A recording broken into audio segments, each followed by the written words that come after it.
is a presentation of WGN Sports. Holy cow! Yes! Score! Yes!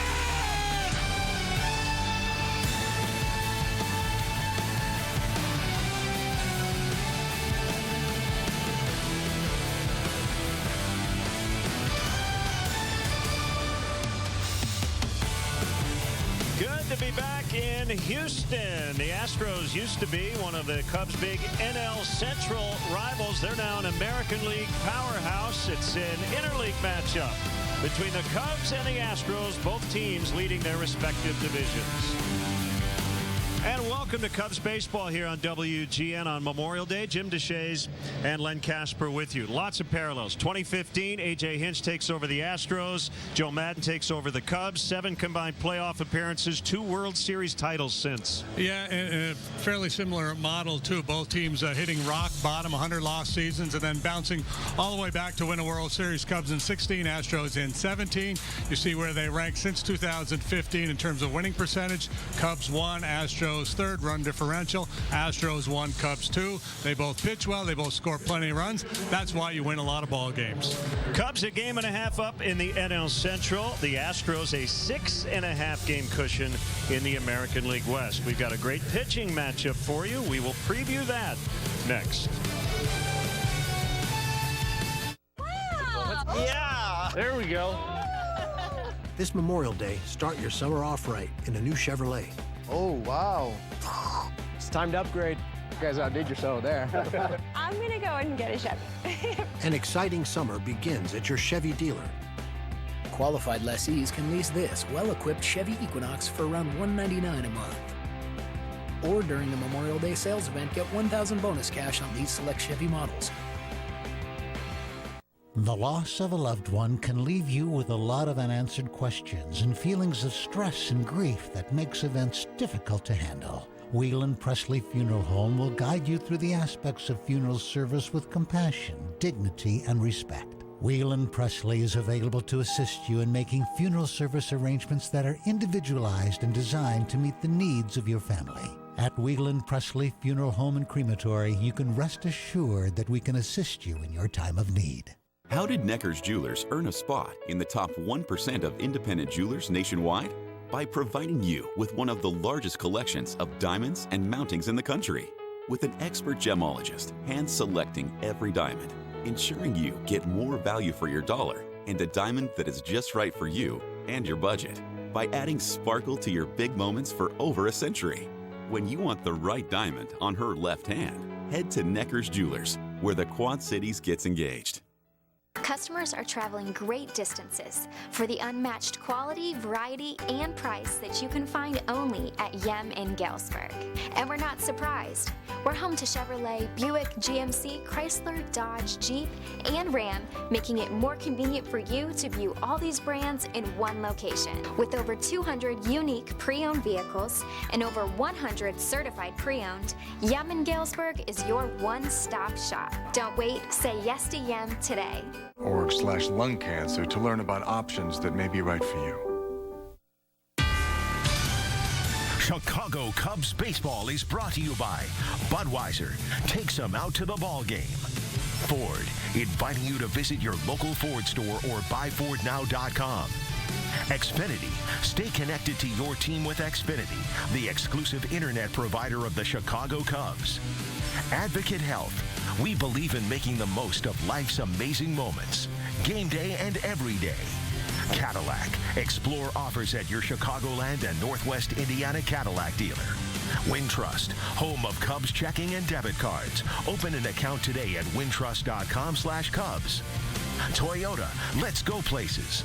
And by Southwest Airlines, yes to low fares with nothing to hide. That's transparency. One of the few Cubs who has seen this current Astros team a fair amount is Cole Hamels. He faced them 4 times as a Ranger last year. And in his career here at Minute Maid Park, he's made 9 starts, 5-2 with a 3.65 ERA, trying to bounce back from a somewhat rough start last time out. He got a no decision. The Cubs won that ball game. As a matter of fact, they are 8-2, and Hamels 10 starts this year for the Astros. It'll be Garrett Cole, the hard-throwing right-hander, towing the slab, and Cubs have seen a lot of him over the years with his time with the Pirates. 14 starts, 9-3 with a 2.50 ERA. This guy can get to 100 miles per hour with his heater. He's got 100 strikeouts already, leading the major leagues. This should be a fun one. First matchup since 2016. Since that last matchup, they've each won a World Series. Cubs and Astros on Memorial Day. Next.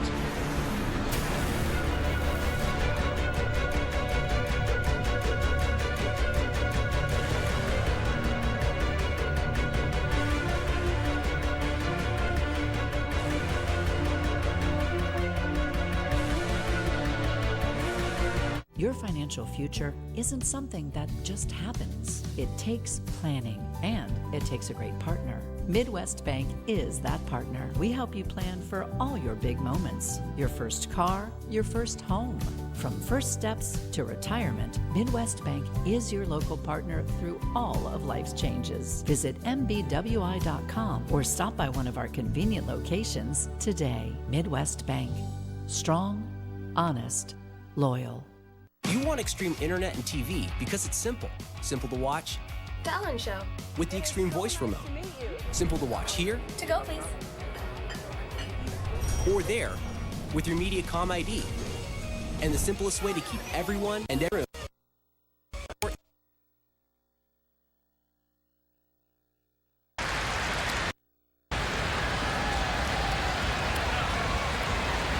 You add it all up, including the wild card loss to the Cubs in 2015.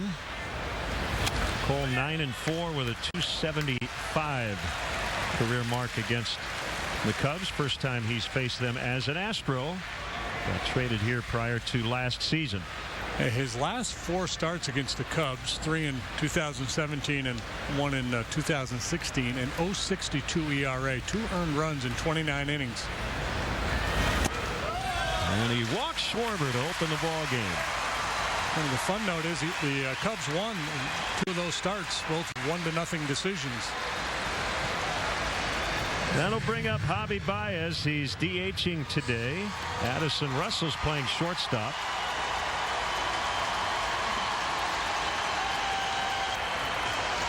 A lot of Cub fans here, and that's got the Astro fans riled up. There's going to be a great atmosphere for this 3-game set. I feel like you're kind of at an Illini game with all the blue and orange in the stands.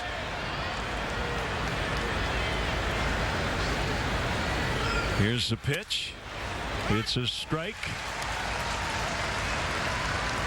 Paul Nauert back of the plate is a native of Louisville, Kentucky, and debuted in the National League in 1995. Rayburn, Buckner, and the crew chief Culbreth on the bases. That was an awkward swing on an up and in fastball, and a little reset for Baez. The Astros statistically are doing everything right. Lead the majors in batting average offensively.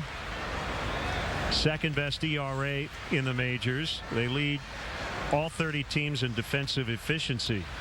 So they hit, they pitch, they catch the ball. And a swinging strikeout for the first out.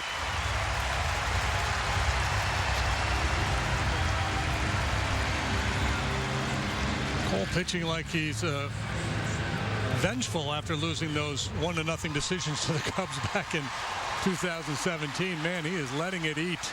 97, 98 miles per hour. This will be a fun matchup. Cole against Rizzo.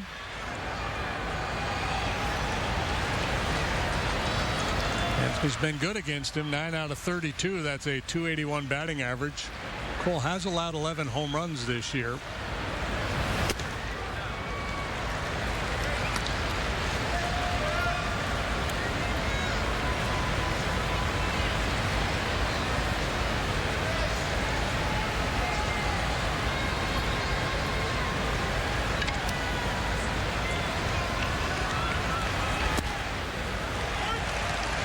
The curve for a strike.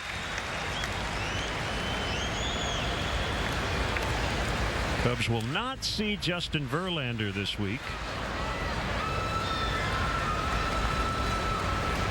He pitched yesterday against the Red Sox. Foul tip, 1-2.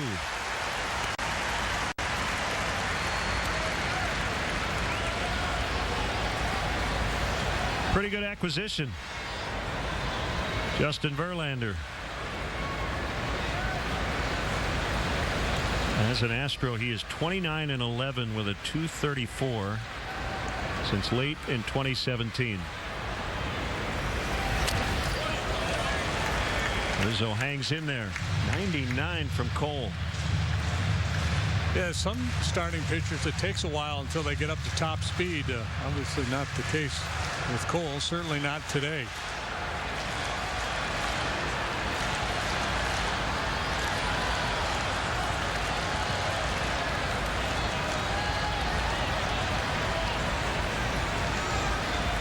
Another 1-2. Good take.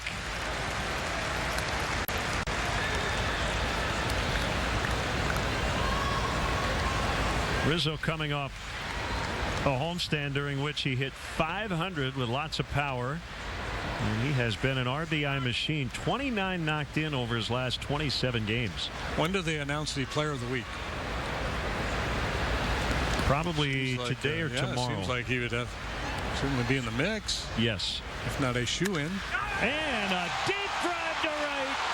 Cubs lead 2-0 in the first. My. This guy is just putting on a clinic.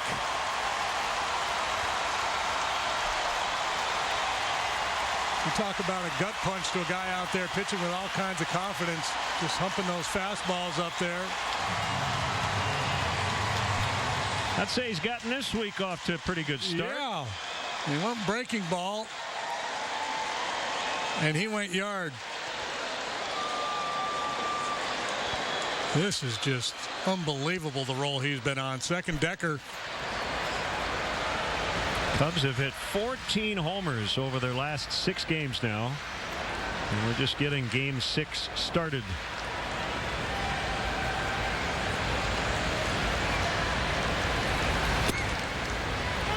So an early 2-0 lead and a strike on Wilson Contreras.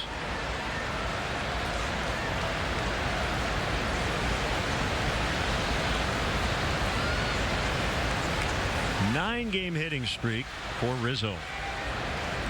On base, plus slugging, walk, home run, 2 points.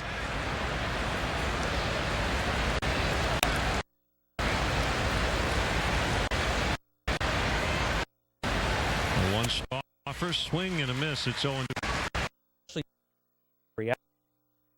Burlington in about less than half an hour. So heads up, if you live in Burlington, if this storm holds together and remains on its current track, you could be dealing with the threat of a tornadic supercell thunderstorm coming in to your city within the next half hour or less. So keep an eye on this storm. We certainly will be as it continues to move off to the east-northeast. So again, a new tornado warning now issued. It does include the city of Burlington. We're getting awfully close now to extreme southeast Iowa being covered in this. So it does include Des Moines County and also goes up into the southern part of Louisa County too. This new warning, as I'm looking at it here coming in from the National Weather Service, looks like it's going to be continued until also 2:15. So all of these warnings here are going until 2:15 this afternoon. We've got a little bit more than half an hour or so before these will be expiring, but certainly a lot of rotation. We've got a lot of wind shear in place. We've got a lot of instability in place too for these storms to quickly grab onto those ingredients and start producing tornadoes. A reminder, a tornado watch continues for the entire Quad Cities area, including the metro. That goes until 9 o'clock for this evening. Latest update, too, as I look through some of the more information from the National Weather Service. Again, we don't have any spotter confirmations about tornadoes. However, Doppler radar is certainly indicating that the potential is there for some rotation to potentially reach the ground. And some of these signatures have gotten a little strong at times as we look at the one especially near Donaldson, just to the north, that's crossing US 218. I want to zoom in a little bit closer there. Anytime we get the inbound and outbound winds, or winds going towards and away from the radar extremely close together in a tight little space like that, that's where our concern begins to grow, that we are looking for an increasing threat of a tornado that's either already developed or is in the process of developing right now. So if you're in West Point, Denmark, soon to be Burlington, again, we just looked at Burlington, that's about 30 minutes or less from now. So Burlington, you should be kind of preparing that if this storm were to hold together, we're going to be looking at a threat for tornadic activity coming into Burlington itself. More tornadic activity possible as we get further to the west here, just to the north of Mount Sterling and to the north of Farmington. That's where we have some broader rotation. Certainly my biggest concern right now, though, is with this particular area here. It's a tighter area of rotation. It's a little more concentrated. That's likely where we're going to see some potential development. In fact, the newest scan just coming in from our live Doppler, and you can see that's tightening up a little bit more even just to the west of West Point right now. Some of the information coming through for some of the viewers is we have Facebook Live going right now as well for everyone to be able to chat in and tell us what's going on. The sirens are sounding right now in southern Des Moines County, some of you are saying. Also can't forget the potential that we could see some hail out of this storm too. I'm going to throw that tracker on here so you can see where the hail threat is going to be. Right now, it's north of Mount Sterling. That's where the significant hail threat is. Up to the size of quarters is going to be possible there. There's also a hail threat just to the north of Donaldson and to the south of Houghton. That's also where we could see some threat for quarter-size hail. So we're looking at this area here, moving off to the east-northeast. This area here as well, just to the west of Farmington, also moving to the east-northeast. That will have the threat for some large hail. There's also going to be some strong winds too. As we looked at the velocity data, some of the stronger wind gusts just now moving into Farmington. And then of course we have that area of concern for the circulation to West Point there. Let's put a loop on this really quick so we can see exactly where it's going and where it's tracking. Moving to the east-northeast at about 35 miles per hour. The storms quickly blew up this afternoon ahead of a decaying area of showers and storms from earlier in the day. A lot of instability is building. You may have noticed the sun came out quite quickly after the rain ended late this morning. That instability now being realized to develop some of these strong to severe thunderstorms. This tornado warning here getting ready to go until 2:15 again. Keosauqua, I think we can call the all clear there as well. Just to the north of Mount Sterling, we can call the all clear there. The storm has moved out of your area and you are no longer under that tornado warning. But again, if you're in Farmington, north of Donaldson, right along that US 218 corridor, that's where our concern is right now for the potential of a developing tornado if it's not already on the ground. Still haven't received any confirmed reports. I know we do have some spotters that are en route to the area. The Beast has also been unleashed, powered by our friends at Rock River Electric, and meteorologist Eric Sorensen is in the Beast right now, heading for this area of storms as it continues to move to the northeast. So as soon as we establish contact with him, we will certainly see what we can see in a first-hand account live on the air when we get that up and when he gets in position. Again, if you're just joining us, we have a tornado warning now in place for Van Buren County. We also have Des Moines County, Lee, and Henry County. This goes until 2:15.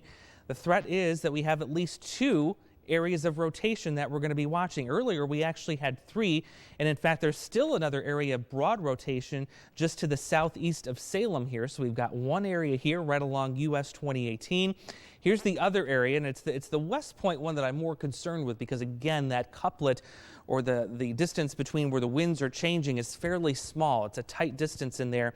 That's where I think we have the stronger rotation. You've also got some rotation just to the west of Farmington. So those are going to be the areas of greatest concern for right now. As we loop this, you can see it's not going to be long before this threat is going to begin to enter parts of Burlington. In fact, it may just pass to the south enough of Middletown, but it looks like on its current trajectory, we're going to be getting this threat into Burlington itself should this hold together, because as we track this off to the east-northeast, you can see it's heading right for Burlington itself, just to the north of Carmen, and unfortunately, it could also be heading for Stronghurst too, should all of this activity come together. Certainly, they don't need any more severe weather down in that direction after dealing with some tornadoes actually not too far away late last week. So certainly it's been a busy week for a lot of us. I'll go back to radar here and we'll put a loop on this so you can see the direction that it's heading. Again, if you're in West Point, Farmington, Donaldson, anywhere along that stretch between Salem on 218 down through Charleston, you want to make sure you are in your basement lowest level of your home. If you do not have a basement, you want to be in the bathroom or an interior room with no windows. If you do have, for example, a window in your bathroom, if you can get in your bathtub, as long as it doesn't have that sliding glass door on it, that is usually the safest place to be if you don't have another interior room other than the restroom. That's where you want to be, lowest level of your home. Want to mention too that the ingredients are there today that we could see a couple of stronger tornadoes. We're talking EF2 intensity or greater. We have enough wind shear and enough other dynamics that we are looking at the threat for a couple of stronger tornadoes. Those are tornadoes that carry winds of 111 miles per hour or greater. So that's another threat that we're going to be tracking as we go throughout the afternoon. Let's take a quick visit back up to the Quad City Metro. The rain is coming down fairly good here at the WQAD studios. You can hear it outside. Not any severe weather with this right now, just a good amount of lightning, some heavy rain. It's likely reducing visibility quite significantly. But again, no severe weather in the Quad Cities Metro right now. Stay tuned though, because that could change as things really start to get to developing here in the next couple of hours. Let's go ahead and go back and revisit what's going on down to the south and to the west here. Just getting some new information. A train spotter did see a tornado form in the West Point area. So that's this area of circulation right here, just to the south of Iowa 16 and to the southwest of Denmark. Spotters saying that the tornado came back down briefly, or came down briefly rather, and then went back up. So that's the area. And again, we were talking about that just a few minutes ago. That's the area where you have that tight couplet of winds going towards and away from the radar in a very small distance. So this is the area where we just recently had that report of a brief tornado coming down just to the west of West Point. So let's put a track back on that, see exactly where it's heading, who's at risks, and when it's going to be arriving in that location. This is moving off to the east-northeast, and it does kind of put it on a path towards Burlington. We've got that in less than about 25 to 20 minutes from now. So Burlington, you need to keep your eyes on this. But of course, it's in West Point right now. We just had that report. The kind of clarification on the report saying they were in Sawyer looking towards West Point. That's where that tornado was briefly observed. We've got 9 minutes in Denmark. Make sure you're taking shelter right now. Same thing in Augusta, 14 minutes away from this circulation and possible tornado that may be recycling itself as it continues to move off to the north and east. And then concern for Weaver in about 15 minutes or so. That's when it's going to be moving in your direction. So two separate circulations going on with this storm right now. Here's the other one. This is just north of Farmington.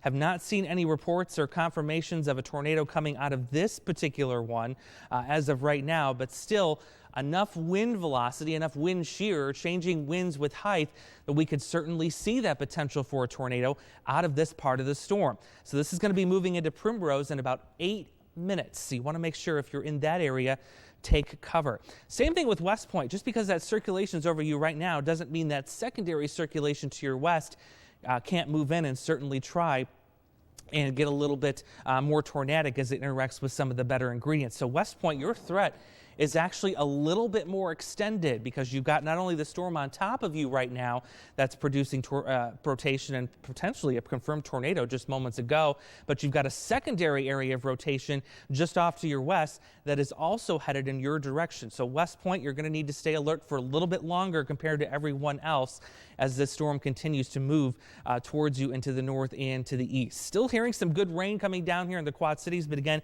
no severe weather as of right now. We have no warnings for the immediate Quad City Metro. And as I zoom things out, some stronger severe activity taking off into parts of the downtown Chicago area. Other storms working in through parts of Carroll County and through the Metro here in the Quad Cities. These will be heading for the Sauk Valley region into Whiteside County shortly. The strongest activity, though, continuing to be centered to the southwest of the metro area. This tornado warning again does include Fort Madison. This is just to your north slightly, but if you're in Fort Madison, you still want to make sure that you're taking cover, especially if we can get that storm just to the northeast of Mount Sterling to begin wrapping itself up a little bit. That could take a little bit more of a southeastward movement and could clip the northern part of Fort Madison here coming up shortly. So let's kind of put that scenario to work here, see exactly when that would be arriving in your area. So we're looking at a threat in Fort Madison in roughly 30 minutes or less. So if you're in Burlington and Fort Madison, even though this storm seems like it's a ways away, You want to make sure you're taking your tornado precautions right now, getting to the lowest level of your home. Sounds like we've got a little bit of some small hail also falling here at the WQAD studios in Moline. So the threat for hail does exist with the storm moving through the Quad Cities. Not severe, at least right now, but it is something we're going to continue to watch as these storms continue to intensify. Let's go back to the velocity data and see how we're doing with some of the rotation in some of these storms. Looks like now a potentially third area of rotation is starting to develop just to the northeast of Fort Madison. So we've got the area of rotation north of Farmington. That's going to be moving to the northeast, crossing US 218 in a matter of 15 minutes or less. You've got the other area of rotation, which is getting a little bit less disorganized to the north of West Point. Still, don't let your guard down. Make sure you're remaining in the basement at this time, because look behind it to the west. You've got another area of rotation near Farmington that's going to be working in here in the next 15 minutes or less. Here's a third area of rotation just to the north of Fort Madison that we're going to be watching and keeping an eye on too. That's going to be worth watching as it heads off to the north and east. That'll slide south of Burlington, but certainly this West Point storm, that's the one that could potentially clip Burlington should it hold together and possibly re-intensify. They've been cycling on and off, especially that West Point storm. It was fairly strong in terms of its rotation, and earlier scans, as you can see, where the blue and the green were much closer to each other in a tighter kind of couplet, if you will. Now starting to see that relax a little bit, but that could be an indicator that it is possibly recycling itself, and we could see that strengthen as it gets more to the northeast. So heads up Burlington, that's something we're going to continue to watch. Getting some extremely heavy rainfall right now at the WQAD studio. So let's go ahead and go back up to the Quad Cities briefly while we continue to track what's happening to the south of us. Again, nothing severe, but I'm going to put the velocity data on here just to see if we've got some strong winds. And it does look like the winds are increasing with this storm. Not seeing any significant signs of rotation, at least as of right now. No doubt, though, there is some heavy rain, also some hail falling with this storm, perhaps pea size, penny size, up to nickel size at most right now. Again, no warning right now, but certainly some very heavy rain, and we could be looking at some flash flooding here in the metro as this storm continues to move off to the north and the east. This will be heading for Pleasant Valley, Port Byron, eventually Cordova, and then it will get into parts of Whiteside County too, just clipping Cleveland and Kelowna right along Interstate 280. It'll soon pass right into Interstate 88. So if you're traveling there, be prepared for some significant visibility issues because the rain is coming down quite hard with those storms.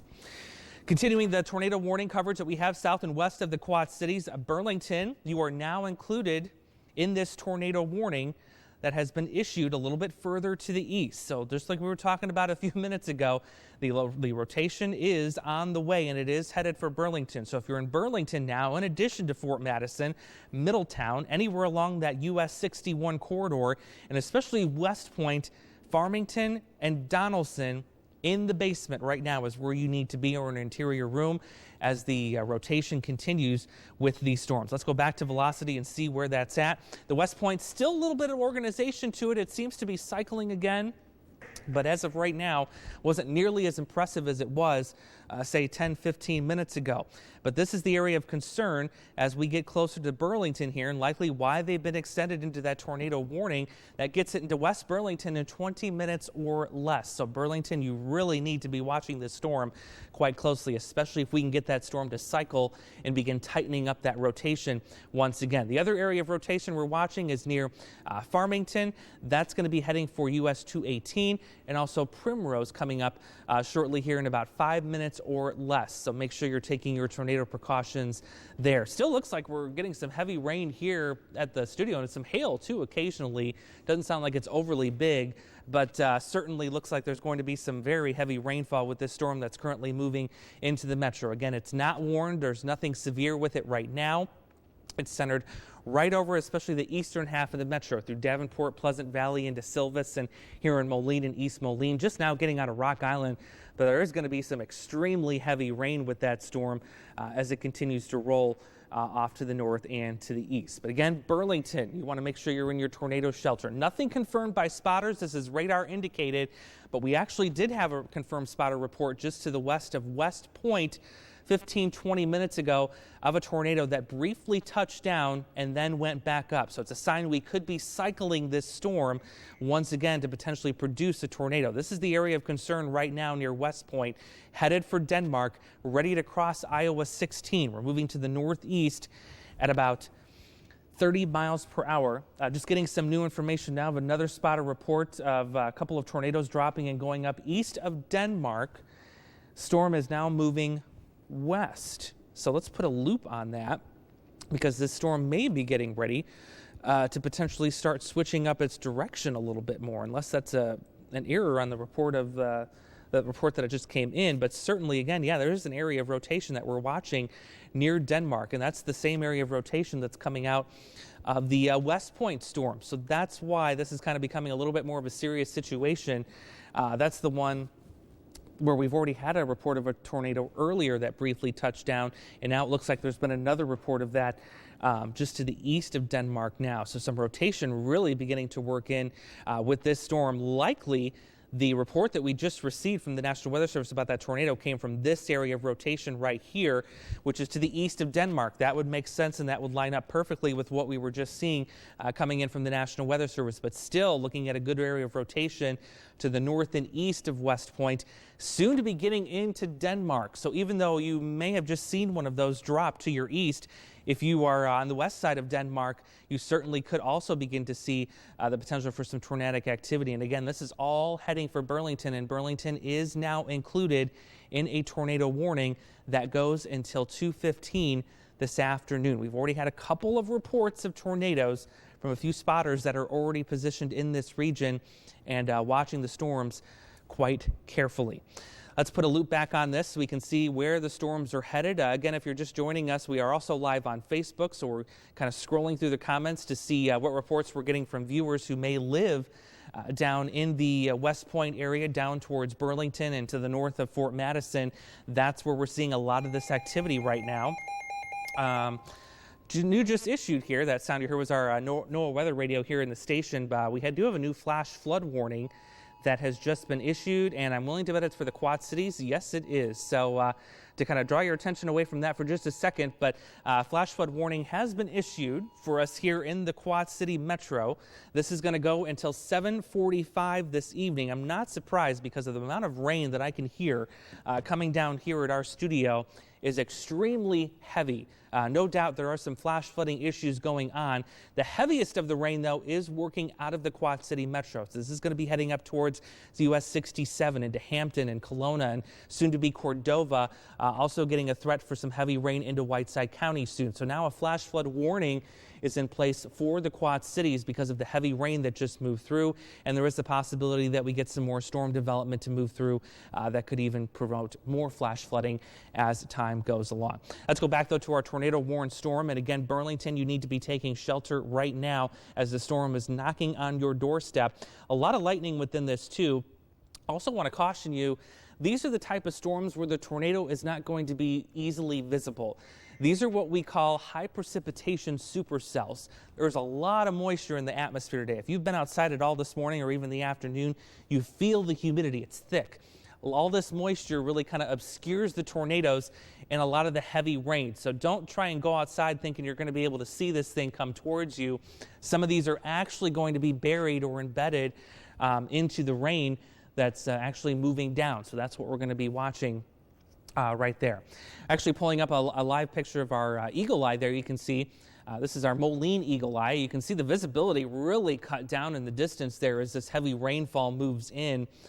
Some good downpours. Again, we have a flash flood warning for the entire Quad City Metro, even extending all the way down as far as south as Milan, Andalusia, down towards Illinois 192 and a good chunk of Rock Island County. This goes until 7:45 this evening. So if you are north and east of the Quad Cities in the line of this next cluster of storms that's working up along the Illinois-Iowa border along the Mississippi River, some extremely heavy rain is going to be likely, in addition to some small hail. It sounded close to pea size here, if not slightly bigger, at our studios on 16th Street here in Moline. So heads up for parts of Rock Island County, especially getting into Whiteside County here in the next 15-20 minutes up towards Clinton, Prophetstown, Erie, eventually Sterling Rock Falls. This will be making its way towards you as well. In fact, let's just go ahead and stop that and put a tracker on this to see where it's headed, moving to the east-northeast.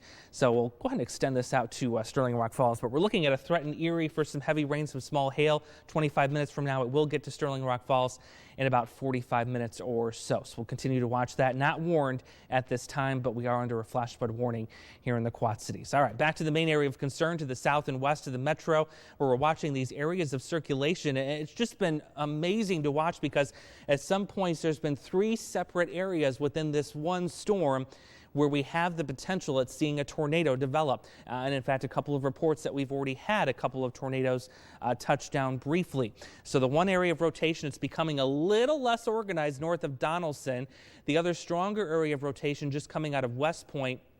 And then earlier we were looking at also this area of rotation here, which is en route to pass just to the south of Burlington. But let's get a little bit closer here so you can see who's going to be impacted by this. So this is going to go just to the south of Burlington proper. As we put a loop on this so you can see where it's going to be heading, and I'll redraw the path that this is going to be taking here. You can actually see, if you really look at the loop, you can see some of that rotation as these storms are making that counterclockwise motion. So here's the rotation where it produced a possible tornado just to the east of Denmark. It's going to go, generally speaking, in this direction. So it looks like Burlington itself, if you're on the south side of town, that's the area of concern right now that we have, that some of that rotation is going to be moving in. You can see it kind of tightening up a little bit more, becoming a little bit better organized.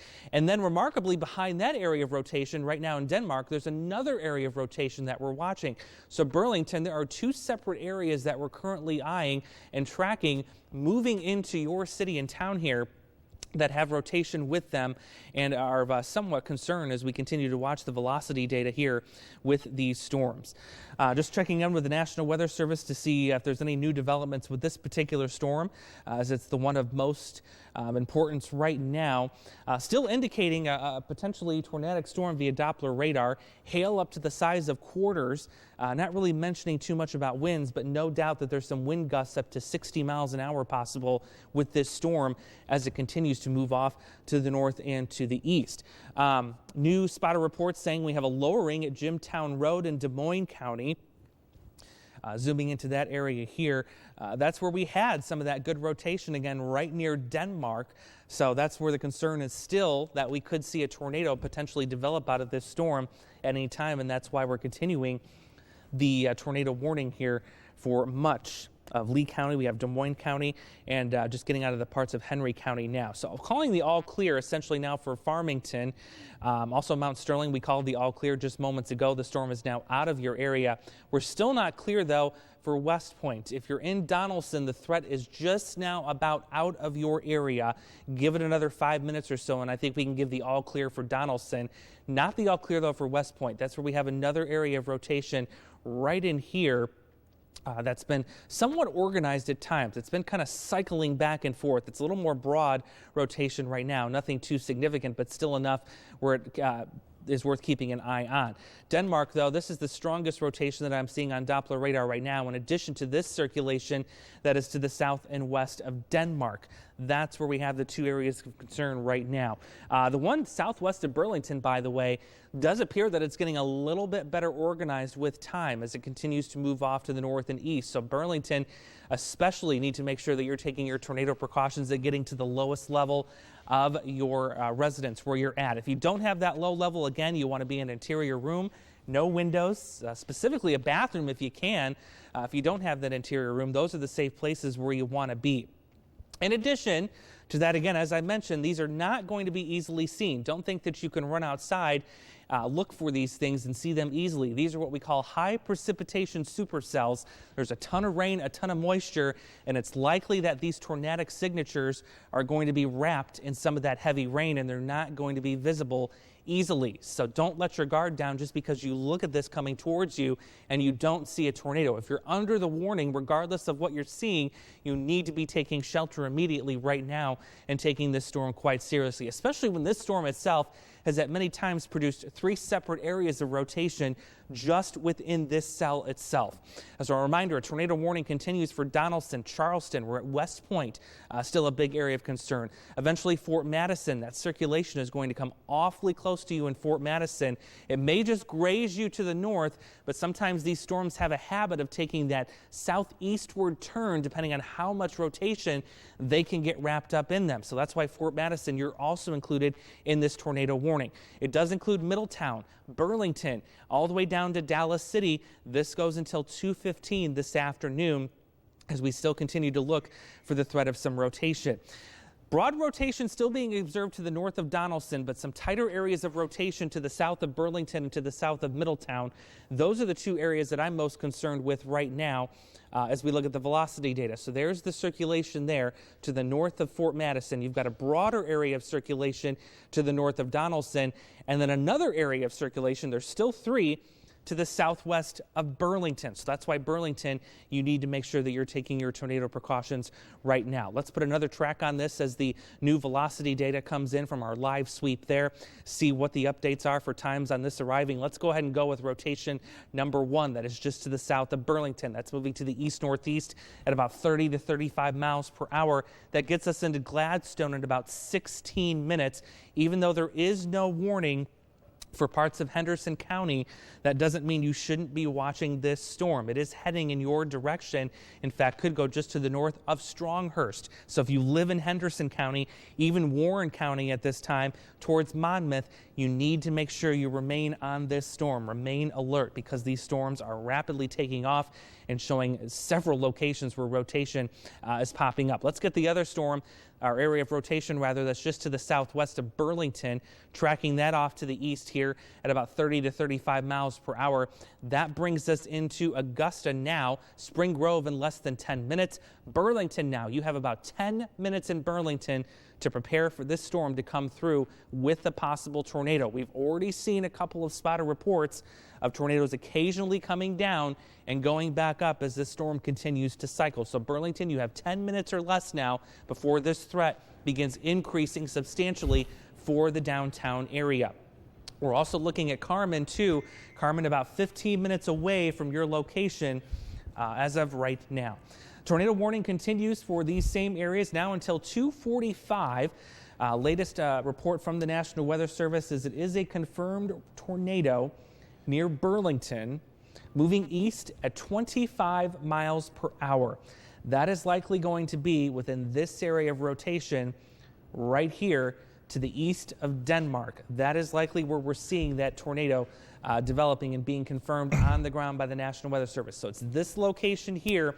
Again, this is heading into Burlington in 10 minutes or less. Actually looking like less than 10 minutes right now. So if you're in Burlington, a serious situation beginning to develop as this storm is now producing a confirmed tornado as issued by the National Weather Service here just coming out a moment ago, now confirming that something is on the ground west of Burlington. So make sure you are taking cover at this time. We can begin to call the all clear soon here just to the north of Donaldson. That storm is going to be out of your area shortly. Farmington, of course, you are now out of harm's way. Fort Madison, though, you are not. You need to remain in your tornado shelter as we continue to watch that area of rotation coming out of West Point. It's not as organized as it was, say, 5-10 minutes ago, but certainly looking like things are coming together now for the Burlington area. So again, if you're in Burlington, that's when you really need to start taking cover. We're seeing that circulation ramp back up again. Confirmed tornado now from the National Weather Service just west of Burlington, moving to the east at 25 miles per hour. So that includes US 61. This is going to be crossing there in less than 5 to 10 minutes. You're also going to have this cross into the river here, and you can see that tornado warning has now been extended into Henderson County. So it includes Stronghurst, also includes Gladstone and Biggsville. Carmen, you are also included in this extension, and that's going to go until 2:45 this afternoon.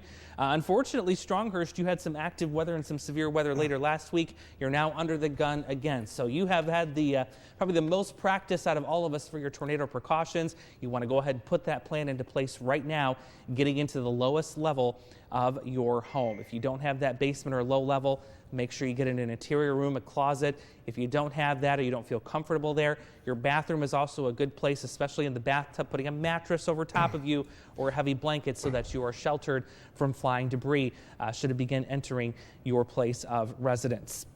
Let's go back to the velocity data and see what we've got going on with some of these circulations coming in. Again, the strongest one getting ready to barrel towards the south part of Burlington. It's just now to the northeast of Denmark, is moving to the northeast. This is likely the area where we have that confirmed tornado just a few moments ago from the National Weather Service. And as you see on the trajectory, it's going to take this thing right into Burlington in less than 10 minutes from now. So a serious situation again beginning to unfold for Burlington. You've got 10 minutes or less to begin taking shelter and taking cover from this specific storm as it comes through. All right, Andrew, thank you very much.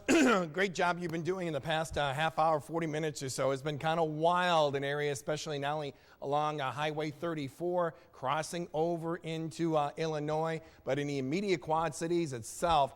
Just got hit with a deluge of rain. In fact, if you haven't heard, there is a flash flood warning out. Let's go ahead and extend that out, and let's go and put that flash flood warning out that covers the entire county of Scott as well as Rock Island County.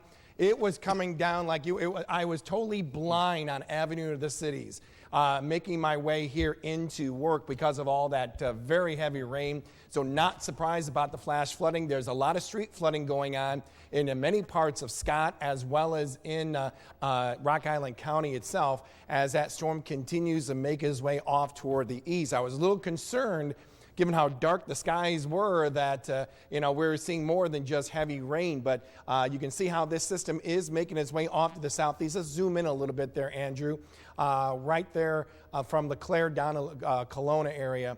That's where the heavy rain is really coming down. Even closer still. Let's go to a little street level mapping here. And we can show everyone here that we're dealing with right around, I would say, First Avenue, right along First Avenue, and then points north as you go right around Barstow and looks like 226th Street there, 38th Avenue Court, right in that particular area. That rain is just coming down. You're likely dealing with some street flooding. I don't care how good the drains are. You're talking about a good inch of rain falling in about good 15 minutes or so. And given the movement of this, it's making traveling very hazardous. So definitely be on a lookout for that with this storm. So if we widen it out a little bit and actually put a track on that rain that we see there, and you can see that it's right on the eastern edge, or right edge of this flash flood warning. This could extend a little bit more off to the north and east. So if you're in Cleveland, Jocelyn, even around Hinsdale, you're probably just seeing some rain right now, especially in Hinsdale. But that rain is really going to pick up. You're probably going to get some pretty good rumbles of thunder at the same time as well as it continues to make its way to the north and east. So be weather aware about that system as it makes its way off to the north and east. Want to do, if we could, real quick here, Andrew, let's go and just want to put a wind velocity on here because, it has kind of that ominous little shape to it. But yes, what we're kind of dealing with here doesn't look like much. That is some fairly good news, but just by what we're seeing on this wind velocity, I think possibly just before that rain is going to hit hard, you're probably getting a good rush of wind. Likely from all that rain that is taking place. That's why we're seeing this kind of brighter red. I would think that's all where the heavy rain is probably taking place, the downdraft of this system as it makes its way off to the northeast. But fortunately, we don't see any type of circulation in the tail end of it, which I would say is right there on the interchange of Interstate 80 and 74. Well, nonetheless, keep an eye on that. But what we're really focusing on, too, is that tornado warning, or I should say tornado warnings. Let's see, do we still have the two? Yes. Yes, and that one continues to extend its way eastward. This is the new one that came out, as Andrew just mentioned. Yeah, Andrew. We just now have confirmation there's a tornado on the ground south of the hospital headed towards West Burlington. It's been confirmed by 2 spotters now. Okay, that's on the Seminary Street area, too. So let's kind of zoom into there. Are you talking about in Burlington or just between Burlington and Galesburg? This is saying just West Burlington right West now. Burlington. Yeah. My apologies. I thought you were talking about the hospital right there in Seminary Street there. Okay, so let's put that wind velocity on there and show everyone. That is pretty much south and west of town. Wow. You can see it just west of State Road 61, 16 right there. That's a tornado, folks. That is on the ground right now. And I believe that progress movement is east around, what, 25, 30? I'm not sure what the latest update is on that. Yeah, we're now east at 25 miles per hour. Okay, no doubt. That's a tornado on the ground. So I would say Summer Street, even around South Main Street. Make sure that you're off of those areas. If you're in those off of those particular streets, take cover immediately. There has been a confirmed tornado on the ground by a couple of spotters out there, continuing to make his way off toward the east. Find your safe place right away. Make sure that you have your weather app all ready to go in case you lose power. That's always an important thing to have, too, with you in these situations. And, of course, we're hearing those sirens off in the Burlington area. It is just south of the town itself. That is amazing. Let's go in and zoom in, actually even a little bit closer there, Andrew. And let's go ahead and stop it as well. We can keep the wind velocity on there as well. You can see how close it is to the city itself of Burlington, likely probably even getting some observations just in town itself looking to the south. At least wouldn't be surprised about that. But that's a fairly decent rotation, very tightly wrapped, witnessed by some of the spotters that are located out there. Looks like it's just around Hunt Road there, Rock Spring Road, right in that particular area and west of Highway 61. And that continues to make its way off to the east. Hopefully it stays to the east, just stays south of the Burlington area. That has been its present course, and no doubt we are going to continue to track this as we make our way throughout this warned area of the Quad Cities, located right there off of 61 as it continues to make its way off to the east. Anytime, let's go and wide out the picture a little bit if we can here, Andrew. That really is, we got one couplet right there. Looks like we got another one located, isn't that interesting? Located just south of Biggsville, right near Stronghurst there. Yes, yeah, another one that's been kind of rapidly developing as we've gone along just the past 5 minutes or so. Yeah, let's go in and make our way over there as well if we can. Let's kind of drag our way over there. In fact, looks like there are two of them. Yeah. You know, that's really impressive right there along 110th Avenue there, just south of Kirkward and Briggsville on 34 there. Looks like it's just north of Media as well, right there on County Highway 2. That's really impressive. We got two, and those haven't really changed much at all, Andrew, since you've been keeping an eye on this for the past 20 minutes or so. Exactly. Yeah, this storm has had, at some points, 3 separate areas just in this one storm that have had rotation in it. Certainly indicative of the winds that we have going on, that these things are rotating this easily. That is amazing what we're seeing there. Wow. So if you're watching, and I believe there's that warn area for that particular area. Yeah. Did they just put that in there now? So this one, this has been in there for a little bit longer. It looks like they may have extended this a little bit further to the east, though, recently. Let's make sure, let's go ahead and pop that. Let's make sure the information that we have, and I think this is the one until 2:45, I believe. Yeah, we'll go back into here and get that up there. Yep, 2:45. Yep. Okay. And given what we're seeing already just south of Biggsville and Gladstone area, I would say this is something we'll have to definitely keep an eye on, because they're gonna very likely extend this warning, especially with those 2 areas of rotation that we just saw going into looks like Knox County, at least the southern half of, well, excuse me, I take that back, Warren County, I should say, just south of the Monmouth area and between Monmouth and Roseville. That's an area that certainly needs to be watched very carefully going in the next 15 or 20 minutes. So rather impressive circulation that what's going on here with these 2 rotating cells located from just south of Burlington to the other 2 cells that we're noticing between Biggsville and Stronghurst, just north of Media itself. Any more information? I know your thing is kind of going crazy there. Little beeps, little, bad doorknob sounds, yeah. Yeah. I don't know how you want to describe that. There is all sorts of information coming in. In fact, the newest just coming in right now, a tornado is on the ground west of Highway 61, moving north. This is west of Spirit Hollow. The spotters are saying it is rain wrapped right now on the ground. A very dangerous situation right there, too, as you mentioned. As HP cell we're dealing with here. Yes. High precipitation, heavy precipitation cell that you can't see the tornado itself. It's being rain wrapped. And that makes it even more dangerous out there, especially for people like our spotters who are trying to keep an eye on this. But it is on the ground. Spirit Hollow, that's the golf course out there, just south of town. That's only like a few miles south of town itself. Right there on 61, continues to make his way off to the east. So if your home is located on Madison Avenue, Summer Street, and even our folks around South Main Street, they're in the southern part of the town itself, be advised. Did you say it's moving though more north than east? From the latest update from the spotters out there? The latest update is they have it now moving north. Moving more north. That is amazing. Let's see if we can put a quick loop on this thing and we can get a good idea here. Because if that's the case, if you're watching us in Burlington, you got to take cover now. Yes. You have got to take cover now. If this is a rain-wrapped storm, and given how the diameter of this thing is, I mean, it's almost, it could be mostly, I can see this as at least a quarter mile.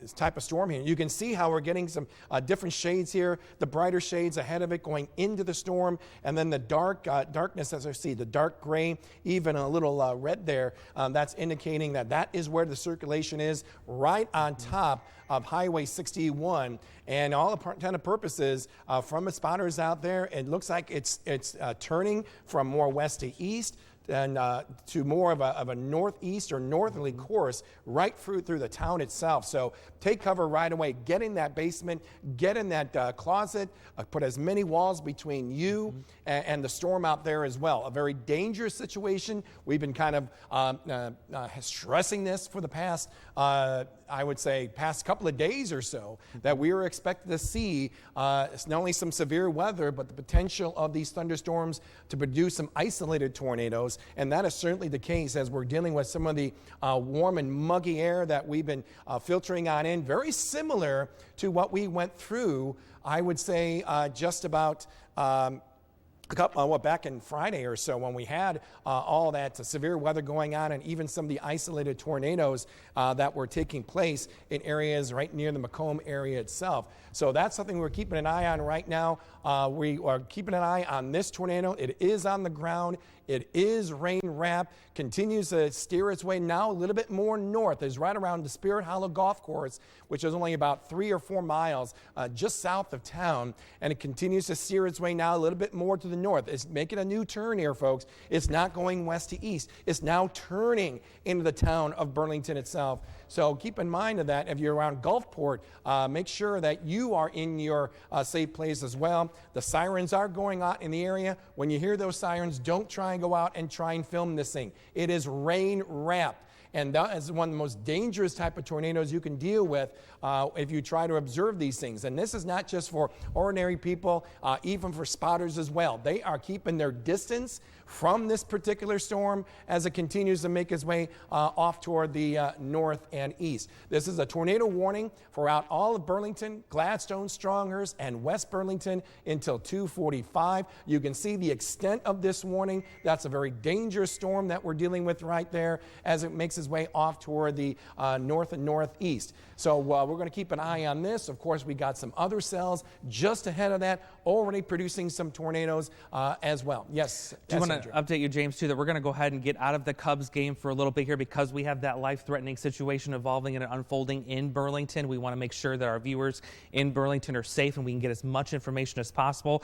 Want to add, not only do we have the threat of a tornado in Burlington, there's also reports of widespread flash flooding in Burlington. Also in West Burlington, several reports coming in of widespread flash flooding. So we've got now 2 serious, potentially life-threatening situations unfolding in Burlington at this time. Yeah, let's go ahead and, in fact, show that other flash flood warning out from the immediate Quad Cities. As I was coming on in, it was a blinding rain. There was street flooding scattered about Avenue of the cities itself. Now, fortunately, everything is dried out, but this flash flood warning is until 7:45. So we got the rain on the ground. Now it's running off very quickly because the ground, yep, you're right, it's still very soaked. There's no way for it to drain. So that's why we're getting some of this report, and not only some street flooding, but some high water in some places as well. Rivers and creeks have swelled up very quickly out there, possibly producing some road closure in some of the rural areas. So you definitely want to stay away from that. The old saying that we have, turn around, don't drown. You don't know what's underneath that road itself, if there is any.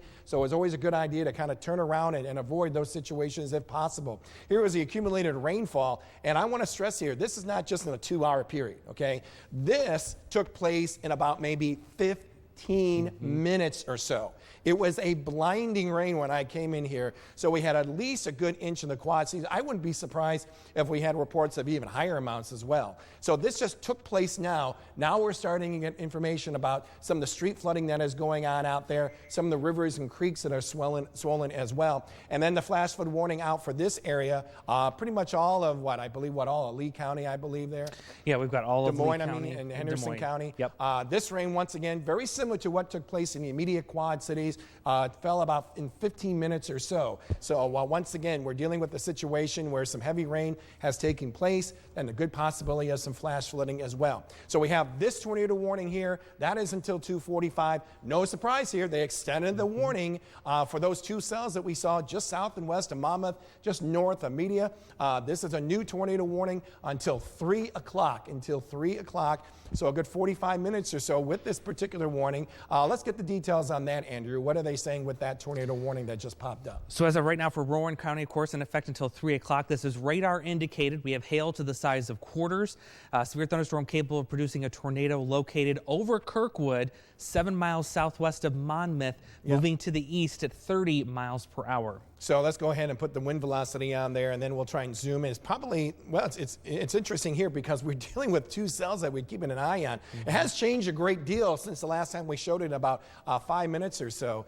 So here's Monmouth right here. Kirkwood was probably going to be right in this area. So very likely we're talking about this area right here in particular that we could be seeing that tornado. I'm not surprised, right? We may have something right here as well. But this has been a storm that has been producing a couple of tornadoes at the same time going on.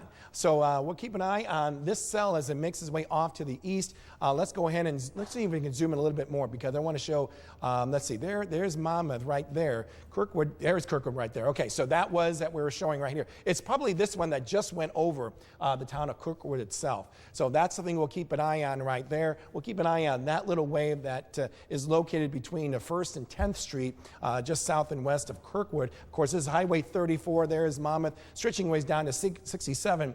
That's where you're going to hit Roseville. So once again, this continues to make its way off toward the east at about, maybe 30 miles an hour. So probably similar to the storm that we saw just around Burlington. Yeah, we're still looking at 30 miles an hour. No doubt likely some heavy rain also included in that too, in that same storm. Let's go ahead and wind out the picture. Let's review to everyone what is taking place here as we're dealing with a couple of tornado warnings going on right along Highway 34 itself from Burlington until 2:45. And then, of course, this warning that we have here just south and west of the Galesburg area, that is until around 3 o'clock. If you're watching us from Galesburg, sirens aren't going off right now, but this particular storm, as Andrew has been keeping an eye on, took place west of the river. And it continues to hold its own as it makes its way off toward the east-northeast. So if this is still hugging along Highway 34, Galesburg, those sirens may be going off very shortly if this is going to continue on that course just on the northern edge of that tornado box. So you may want to go ahead and plan and prepare very quickly, knowing that you are set to go into your basement or into your closet. You could very likely be dealing with some power outages with this particular storm, and no doubt some of the very heavy rain that has been going on as well. You can very likely be dealing with some of that, flooding that could be going on, especially in the streets, urban areas, creeks and rivers itself. That's going to be a big concern as it makes its way off to the northeast. In fact, Andrew, let's do this. We got another tornado warning up to our north? Another tornado warning, yep. Okay. Let's go ahead and zoom in, and this is for Carroll County. This is until 2:45. For Carroll County in 2:45, you can see a nice little comma shape right here, and that includes the town of Milledgeville. I was just there about a month or so talking with some of the kids out there, and they are prepared. I know they are prepared when it comes to any type of sirens that they may hear, actually, knowing where to go, where their safe place is, school or at home. That's always an important thing. But there's the circulation. Let's zoom in even more. Let's zoom in, yeah, even more. Let's do it. Yeah, because this is what we like to do. A lot of street mapping here. There's Sunshine Road. How ironic, right? There's Grandview Road. There's Milledgeville right there at Milledgeville Road. So that's where the circulation is taking place. You got the winds coming in the storm. And keep in mind, we're monitoring raindrops when we're dealing with the wind velocity, because what moves the raindrops? The wind. Okay, so we're seeing the raindrops moving in here. We're seeing them coming out like so here. So it's probably right in this particular area between Eagle Point and Sunshine Road where we are seeing some of that circulation. Andrew, is there any details, any specifics regarding that tornado warning in Milledgeville? As of right now, just radar indicated. Severe thunderstorm capable of producing a tornado was located over Milledgeville, or 12 miles to the north of Sterling Rock Falls. This one moving to the east at 20 miles per hour. Also the possibility for quarter-size hail with this storm as well. Okay, so there's Grandview right there, Eagle Point, and once again, that storm is making its way east. Fortunately, as we even widen this out just a little bit more, it's pretty much open country there. That is some fairly good news, of course. We're thinking about our farmers out there, too, who work in this particular area. If that continues to make its way off to the east, so if you're watching us in Buffalo, Illinois, be advised that tornado is actually making its way in your general direction and will likely be impacting you in just over 10 minutes or so. So now we have 3 tornado warnings going on in the area. Of course, we're getting some very heavy rain from this one. You can see how it got that nice little curling comma-shaped look to it. There's a nice little inflow just right here.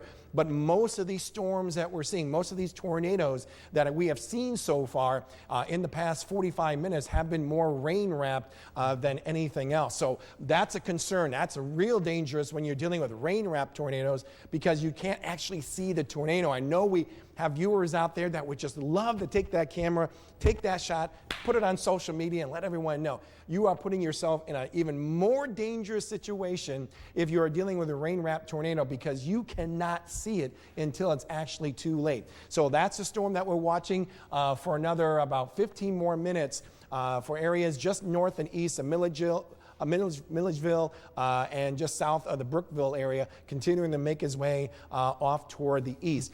You mentioned too about, Andrew, about some of the hail that has been going on.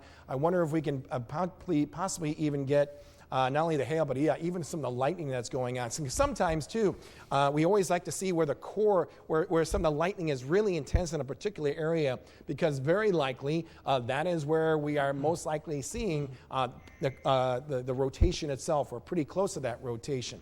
So right, you can see to south of Brookville, the blue that we're seeing here is actually indicating some of the hail that is taking place. And then farther west as you go, just west of Milledgeville, is where you can see some of that as well. All right. Hey, we got some news. We got the fact that Eric is in the Beast. We've been waiting as far as his presence, as far as where he was going. And let's do this. Let's wind the shot, because I know he went south near the Burlington area. He's monitoring, he's tracking those storms from the Beast itself. And Eric, can you hear us right now? I hear you loud and clear, James. We're on this storm just to the south of Abingdon right now. I want to take you up to the roof camera and show you what we're seeing right now. Nasty looking cell now, Monmouth to Galesburg. We had quite an inflow wind here, and I was watching a little bit of a wall cloud earlier on. Let me see if I can find it on the horizon. It was right, I got this white house, and you can barely see it, guys, and that looks a little bit detached, to be honest with you. We're looking toward the north and west, and this is the line of sight toward the Cameron area. So Cameron needs to be in safe shelter right now. Possible tornado headed toward you. As we zoom out, we're waiting for this thing to come toward us. We're gonna have a good view of it here, but as you were mentioning, there's a lot of areas of rotation on this line. In fact, as I pan off toward the right, that looks a little bit ominous. This is right over Abingdon right now. Let's see if we get any rotation on this. You are looking live from the Beast powered by Rock River Electric. You can see this is just lowering scud right now. Not seeing any, maybe a little bit of a broad rotation on that one, you guys. If this is going to produce a tour, we're going to know about it pretty quickly. We're in a safe spot as we're looking due north here, but that would be right over the Abingdon area. In fact, looking at live Doppler radar, you can see that there is a little bit of rotation right over Abingdon. It's probably up in that right now. Rising scud into the base of this. It's a rain-free base, you guys. We got out in the humid air to the south of this thing. And people really need to take their tornado-safe precautions because these mean some business. Back over toward Cameron, underneath the base here, I mean, it's really humid, and that's making it really hard to see, you guys. If there is a tornado here, it's going to be on the bottom base here. We may not see it, but we may see it in just a little bit. Give us just a few more minutes. We're about 2-3 miles south of Abingdon in the tornado warning, and we'll continue to keep you updated from the Beast. James, Andrew, back up to you.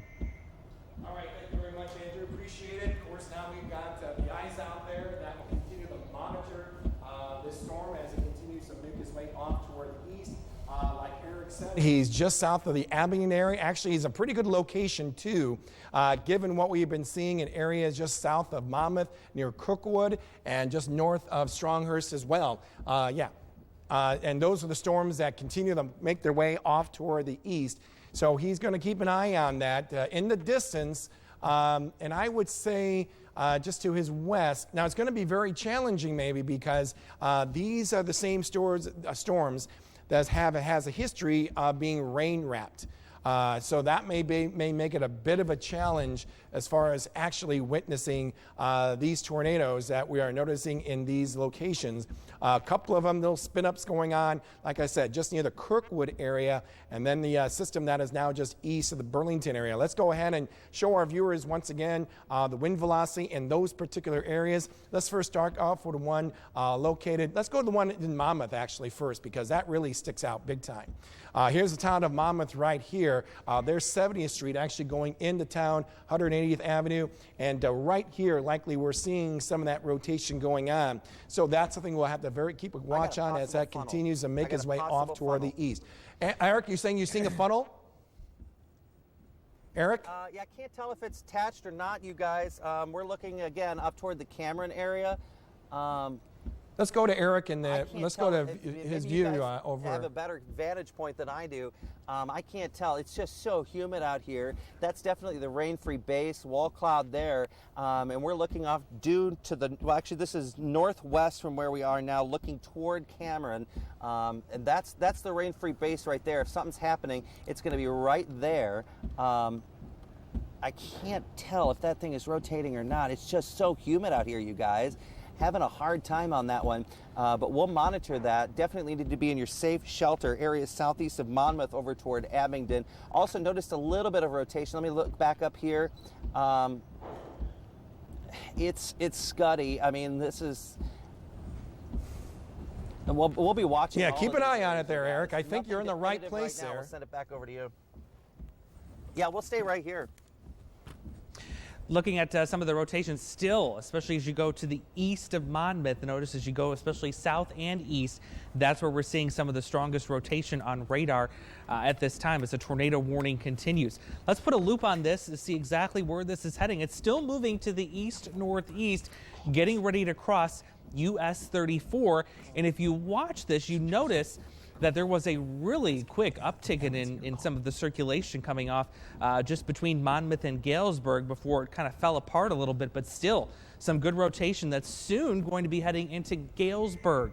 So that's something we're going to continue to watch. I'm going to put the warning back on here because while Galesburg is not under a warning currently, I would not be surprised if they do become under a warning here fairly shortly. In fact, now we've got another tornado warning just been issued for Bureau, Henry, and Whiteside County until 3:15. Let's go ahead and let's scroll up and take a look and see where that warning is. It's very likely the storm that we just encountered here in the immediate Quad Cities that produced all the heavy rain. So that's you actually can see a little bit of a hook right here, Andrew. Yep. There it is, right there.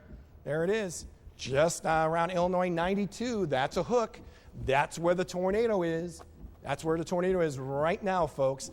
and that continues to make its way off to the east-northeast. This is a warning until 3:15. Details on that, Andrew, what do you got? So right now, tornado, Doppler radar tornado indicated, producing a tornado 7 miles south of Erie or 18 miles east of Moline. This is moving to the east at 35 miles per hour. Also quarter-size hail with this storm. And yeah, that you can see that shows a nice little bump right there. There you can see that curve. That's where the circulation is going on. Probably we'll expect that to be hugging right along Illinois 92. Let's put a tracker on this if we can, because that's what we do here, folks. We track these storms, especially if they're tornado-producing thunderstorms. And if we put that eastward, put 30 miles an hour, if we can even go extend it even more, maybe even around the Tampico and Deer Grove area.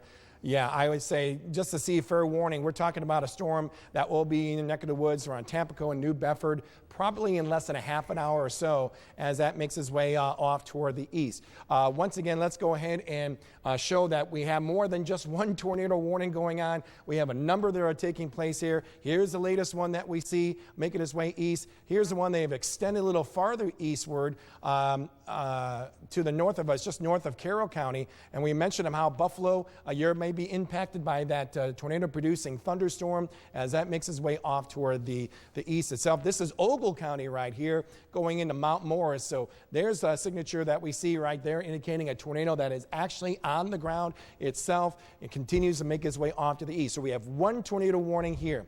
We have second tornado warning that was just issued for southern half of Whiteside County, extreme northeastern Henry County in Illinois, and going into extreme northwestern portions of Bureau County. That includes the Walnut and New Bedford area. And then farther south as you go, I got a couple of more tornado warnings that are going on. This one located around Monmouth. In fact, we're going to try and get a hold of Corey Marshall. Corey is actually in the heart of this particular storm, right around the Monmouth area. Let's go to that wind velocity if we can and keep an eye on this. That looks still fairly impressive that we're seeing here, probably just south or near Highway 34 itself as that makes its way off to the east. I would say, looks like maybe even the circulation, would you say, Andrew, maybe right around here, would you say?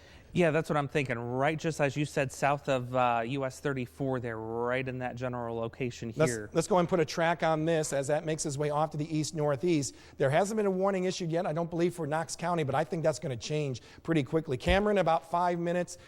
In Galesburg, in 15. If the warnings aren't there yet, which we don't see, there's a warning box that Andrew just put on there. It's not in the warning box itself, but this has been holding together. So likely this tornado warning may extend its way into Galesburg and Knoxville going in the next 15 to maybe 30 minutes or so. So it may not be a bad idea to even get your safe place. Prep right now immediately as that storm makes its way off toward the east-northeast. And then let's go ahead and take this off and make a way just east of the Burlington area, because we do have that tornado warning going on. It has been just one round of severe weather after another for areas south of the Quad Cities, and just because we've got all the ingredients there that has been taking place. So here is this tornado warning that's up for another 6 more minutes or so for Gladstone, Biggsville, as well as even around Stronghurst. Not seeing much as far as any circulation. That is some good news there, but likely maybe just south of Biggsville itself. But the only concern that we have here is that this is producing a lot of rain in a very short period of time in some spots. So be extra cautious about that. Hopefully we're going to be able to get Corey on the line. I'm not really sure. You have some information, Andrew? Yeah, I just want to let our Cubs fans, we've got a lot of Cubs fans here in the Quad Cities. We are now broadcasting the Cubs game on MyTV 8-3 as we continue to cover the life-threatening weather that moves through the Quad Cities here. Yes, I mean, we'd love to watch the Cubs game ourselves, but this is our job, folks. This is a very life-threatening situation that is going on here with multiple tornado warnings that are taking place. So, it's all about safety first and protecting lives, protecting property, and that is what we're trying to do here with all the coverage that has been taking place. And we have been giving fair warning as far as possibly seeing this type of coverage take place, seeing the possibility of more than just one tornado pop up in the area. So that's why we continue to keep the coverage going until the threat is all said and done. And right now the big concern is right along Highway 34 heading toward Galesburg, where we've had multiple reports of tornadoes tornadoes, several that have been on the ground and continues to make its way back in the wall cloud and coming back down. So that's why we continue to watch this particular storm as well as this storm that we see now just south and west of the Galesburg area. And then widening out even more, you can see we're not just dealing with these two, we're dealing with this newest tornado warning that pop up. That's a tornado, folks, on the ground. And boy, that signature, Andrew, is looking really impressive here. It really is. There's a very tight kind of appearance, if you will, to that notch that we have in the storm that's just south of Erie. And while it doesn't look extremely scary or impressive on the velocity, certainly when you look at the actual reflectivity there, right north of Illinois 92, as you mentioned earlier, that's really likely where the area of concern is too. And likely you're going to see some hail on the south side of Erie, potentially getting into Prophetstown here within the next, say, 10, 15 minutes or so. That is just heavy rain and some hail that's going on, especially as you make your way toward the notch itself. That's probably what we're dealing with right there. And if we were actually, when we were on the wind velocity, there was nothing that is actually holding us back. This may be the only tornado that is not being shielded by any rain to the south. So we're getting this nice flow, as you can see right there, that is likely going to sustain that rotation, that circulation, as that continues to hug right along Illinois 92 and makes its way off toward the east. So watching us in Tampico, I would say Hoople, Deer Grove, New Bedford, be on guard for that storm. Yeah, you're already seeing some rain as we speak, but that's the storm that has that tornado a little bit to the right that we are keeping an eye on as it makes its way off toward the east. About Tampico in about 18 minutes, Deer Grove in about 25 minutes in particular with that particular storm. And I believe, Eric, we're getting in contact with Eric too, yeah. Eric, you're back on the line. Eric, what can you tell us? Where's your location and what are you seeing from the beast? No, Eric? No, Eric. We just lost Eric? In fact, we are now broadcasting our live drone, but it's going in and out because of the winds that are up there right now. We are recording this. I'm looking at lots of rotation heading in toward the Abingdon area right now. A lot of scud, you guys. The scud's almost on the ground. It's so humid, but we'll continue to monitor that from here. We're still 4 miles south of Abingdon. We're going to watch these things go by. If there's a tornado, we're going to see it. We'll broadcast, guys. Okay. Thank you very much, Eric. Appreciate that. So he's probably right there along just off of Illinois 41. He said it's just a few miles south or so. So what he's doing is probably looking at the storm from here and then pointing his way off to the northeast. If you guys can hear us, go ahead. Can you guys see our picture, our drone picture? No, we don't see anything yet as of yet. Hopefully the people in the booth will be able to go to the duel, and then we can probably get the drone shot. Okay, there we go. Now you're looking north. Oh, we just went out. Hang on. And that's kind of been what Eric has been talking about because of the signal and such. But he is probably just, north of Abingdon? I think he said north of Abingdon. Yep. So that's what he's looking at right now. And just from that glimpse of his, from the drone shot itself, that was possible, even a funnel that we saw right there. Start seeing it. Eric, okay, we got the drone shot now. And we can see the tail end. Yeah, this is incredible, you guys. We're up 400 feet above the beast right now. We're looking toward Galesburg, and we're going to see this thing. If this thing produces a tornado, you're going to see it live. You are looking live from a drone high above the beast right now. We're 4 miles south of Abingdon. Right there, you've got the rain-free base. Just go over to the right a little bit. There's a lowering, a hanging right there. And there is rotation in this, you guys. So if this thing is producing a tornado, keep in mind that you may not see the condensation funnel on the ground. It's coming, and you can see it spiraling around from that rain-free base right there. It can actually make contact with the ground, and we won't see the condensation funnel, the true funnel, come to the ground. But you may be looking at tornado genesis right there, live. This is just to the north of us, not very far, maybe a couple of miles, and that's going to be about it. This could be tornado genesis, you guys. What does the radar look like where we are? This is well. You're right now. Yeah, we got some nice returns on the wind velocity. It's fairly decent out there, and no doubt from your view, Eric, that looks like a pretty decent wall cloud. And so we're definitely going to keep an eye on that until something actually does pop up on your vantage point. But yeah, like Eric said, this is from the drone itself, from the beast, able to maneuver, keep it a much better view, another, I guess you can say, eagle-eye view of this storm as it continues to make its way toward the Galesburg area. Any type of circulation that we could potentially see, Eric, is going to be probably just south of Highway 34. You want to bring it down? There's a small town right there. Yeah, so all right, so what we're looking at right now, we're between Abingdon and St. Augustine, and we're looking due north. And that's our vantage point right there. We've got a little wall. It might be a little bit hard to see you guys because we've got a little bit of rain that's going on right now. That may be interfering. We may have to bring the drone down a little bit, but we still see this persistent lowering underneath of this rain-free base. We're looking due to the north, Galesburg, kind of straight up 41, to be honest with you, looking in that direction as we watch this rotating thunderstorm. It has history of producing tornado. Right now, this is probably over the Cameron area. So we're going to actually bring down the drone. We're going to actually tail this thing to the north and east, you guys. So I'll send it back to you. Give us about 5 minutes. We'll be en route. We're going to go north on 41, track this through Galesburg. Okay, Eric, just keep us informed and just interrupt us once you get to that location of yours. But once again, if we're seeing any type of circulation, here's Galesburg right here, and just off your screen is Abingdon down to the south of us. So this is a storm that is producing a tornado. It has a history of producing a tornado. It is on radar and it continues to make its way off toward the north and east. We have not heard about any warnings or anything like that. Sirens going off in Galesburg itself. So likely the warning coordinator over there at the National Weather Service, keeping an eye on this. They're the ones that issue the warnings, and that's what we're going to continue to monitor. I think we don't have to worry about the sirens going off as long as you know where your safe place is. It may not be a bad idea to get to your safe place right now, because I bet you they're going to put a sign. You can take out the circulation here. This probably going to be the sirens are probably going to go off in Galesburg any minute.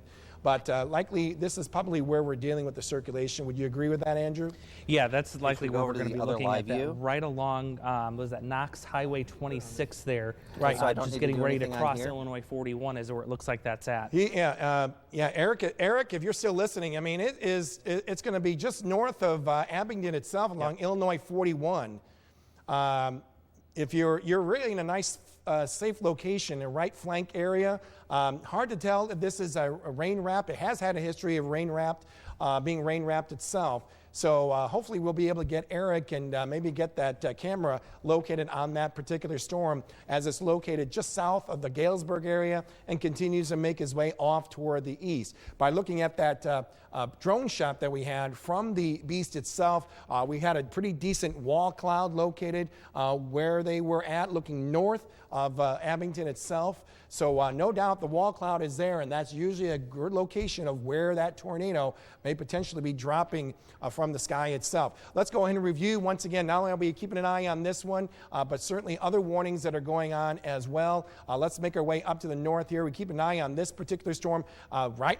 This is the one that is probably the most eye-catching of all the tornado warnings that we have out there, and that is this one until 3:15. Erie, Prophetstown, Tampico, even Walnut. The sirens are going off in your particular towns. Make sure that you're heading to your safe location as we speak, because this part of the tornado storm right here is producing the circulation located, looks like around Illinois 78 and 92. That's the circulation right there.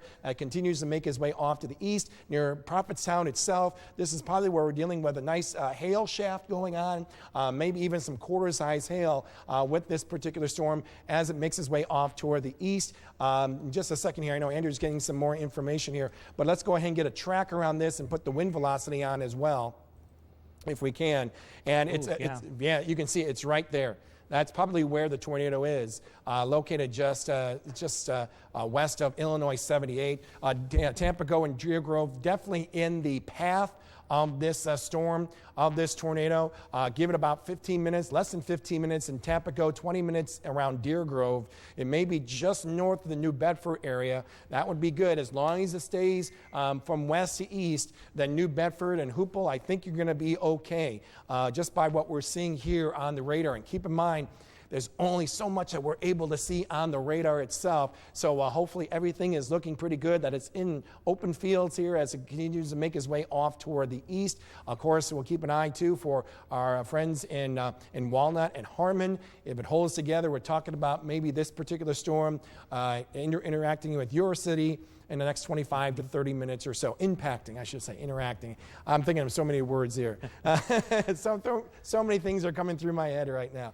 But no doubt, of all the tornado warnings going on, this one is very well defined, very tightly wrapped that we're seeing here, Andrew. Yeah, certainly. It's just one of the better looking ones that I think we've seen so far out of all this bunch here.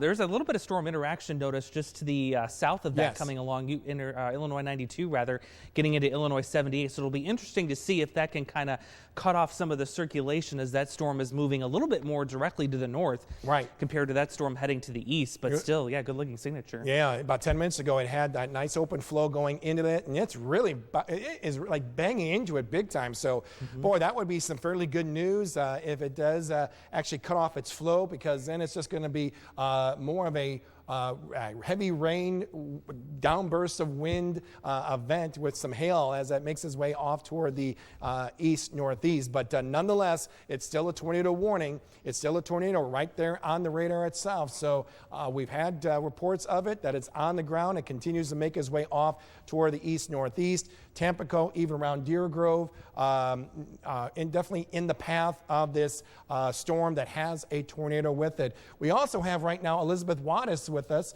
Really appreciate Elizabeth coming in and helping us out here. What information can you give us, Elizabeth? James, I have been monitoring our emails, our social media. Things are coming in. We're trying to get some video right now of tornadoes. We have a few sent in, so we're in the works getting those. I don't know if this would be the right area, but southwest of Burlington, we'll have a video pretty soon there, and also near Houghton, Iowa. I don't know if I'm pronouncing that correctly, but we're working on those. Again, though, James and Andrew keep saying, please be careful. Don't try to get video of this storm. They say that it is a rain-wrapped storm, so it can be very, very dangerous.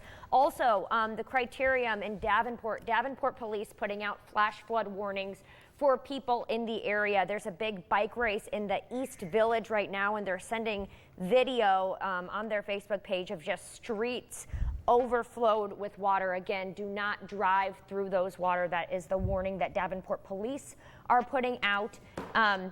Keep sending in where you are and what you're seeing, and we will try to get these on air for you as soon as we can. We have crews in the newsroom working to do that. I'm monitoring our social media, so if you have any questions, feel free to comment, and I can get those questions over to James as soon as I can. So that's what I'm looking at here. Go ahead, Andrew. Do have another couple of updates for you. I want to go back down to Warren County. This is the storm that meteorologist Eric Sorensen is currently on. We have updated the tornado warning now, cutting it back a little bit, getting it just to the south of Monmouth proper, but now including areas just to the west of Abington, and that's kind of where Eric was talking about a little bit earlier. We saw that good sign of rotation. That warning going to expire in about 8 minutes or so, the way it looks right now. I believe that was the same complex of storms that produced that tornado just around Spirit Hollow Golf Course, just around Burlington. So that's beginning to fall apart. That is some good news. Still looks real impressive, though, here, Andrew, with that particular storm, which is now north of Abington and now approaching the Galesburg area. We haven't really heard much as far as our friends from the National Weather Service, but by taking a look at the loop here, I'm glad you put this up. It looks like we had some nice little rotation just near Highway 34 around 164, and now it could be more of a downburst of wind than anything else. Yeah, that's kind of what I'm seeing too. Just actually looks like it plowed right through Galesburg not too long ago. So this looks like it is kind of evolving into a damaging wind type of situation.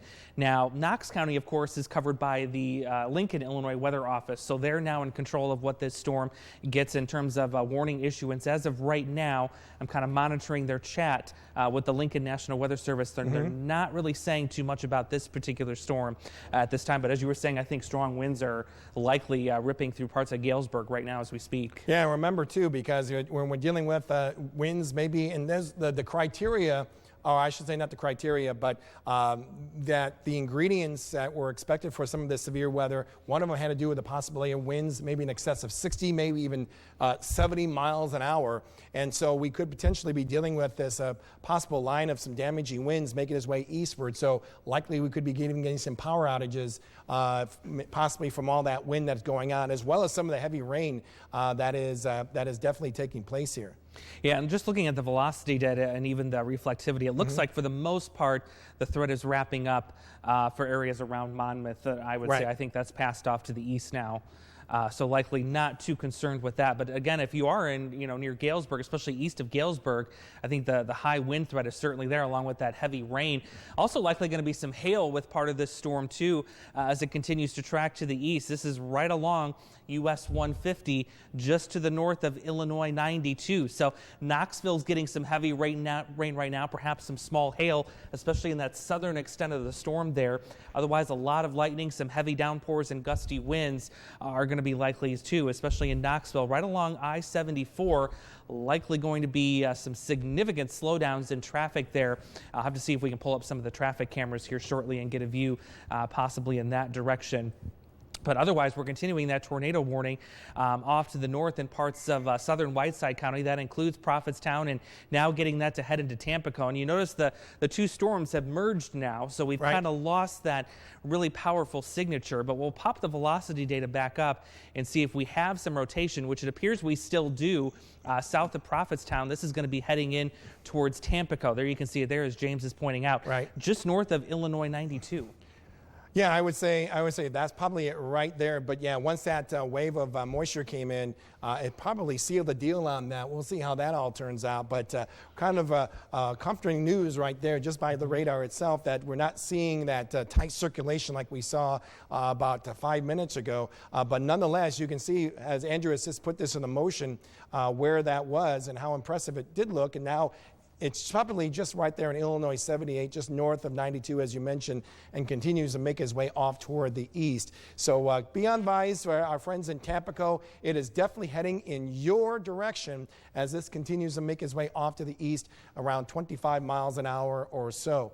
Go ahead. Yeah, and there are a couple spotters that are on that storm right now. In fact, they were just right on Illinois 78 as it passed south of Prophetstown there. Right. And they are saying that the visibility within the storm is essentially gone. Anything that's in there is going to be rain wrapped. So as we talked about earlier, this is not something you're going to likely be able to run outside to your home and watch it come towards you. You wouldn't want to do that anyway, because it's going to be wrapped in rain. The visibility is just simply not going to be there likely for you to be able to see it and confirm that it's coming towards you. So if you're in the tornado warning, regardless of whether you can see this thing coming towards you or not, better to be safe than sorry. Take your tornado warning precautions now, especially if you were in Tampico, because that seems to be the area of biggest concern right now.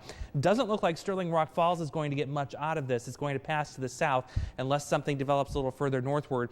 But Tampico especially, that's the area where you really want to start taking some tornadic precautions there. If you live south of Rock Falls along Illinois 40, not a bad idea either to kind of keep an eye on this, even start getting into your tornado mode, if you will, your tornado shelter mode south of Rock Falls along Illinois 40, because we do have that rotation that's going to be working in your direction. It's just a matter of about 5 minutes or so before this gets into Tampico itself.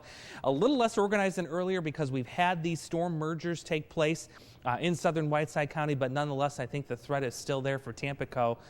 Nothing confirmed on the ground right now. Again, spotters are there. They're watching the storm, but they're saying everything is wrapped in rain. It's very hard to see whether anything is actually occurring within the storm itself. So again, don't go outside. Try to look for this because you're not going to see much.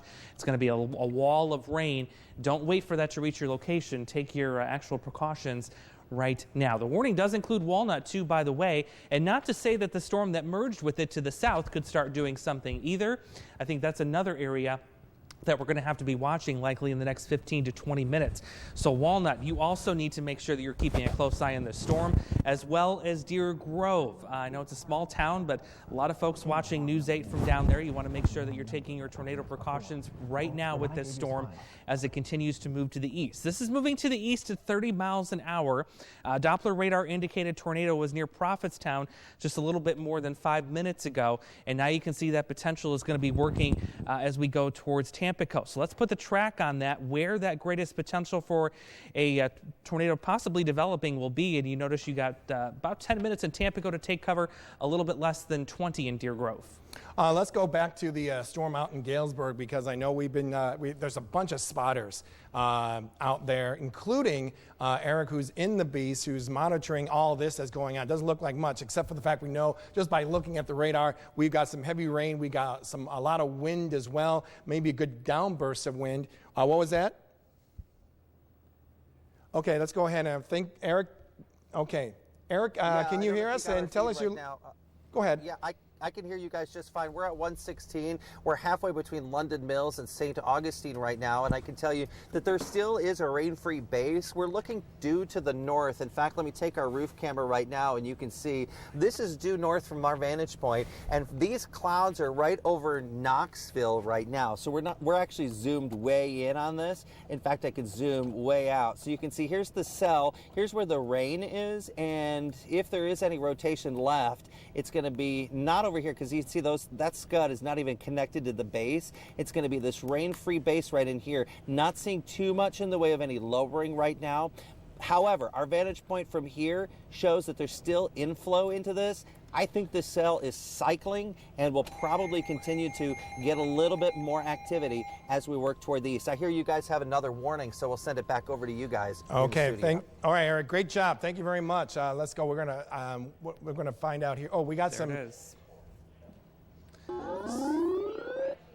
Go. Let's put up Elizabeth's mic on. Yep, can you hear me? Okay, so this video right here that we're seeing is just this swirling wind. That is a tornado. That's a tornado, correct? on the ground, right? Okay, this video is in Houghton, Iowa, sent in by Marcy Henrich. Thank you for sending us this. And as you can see, just debris flying in the air pretty close. What do you see when you look at that video?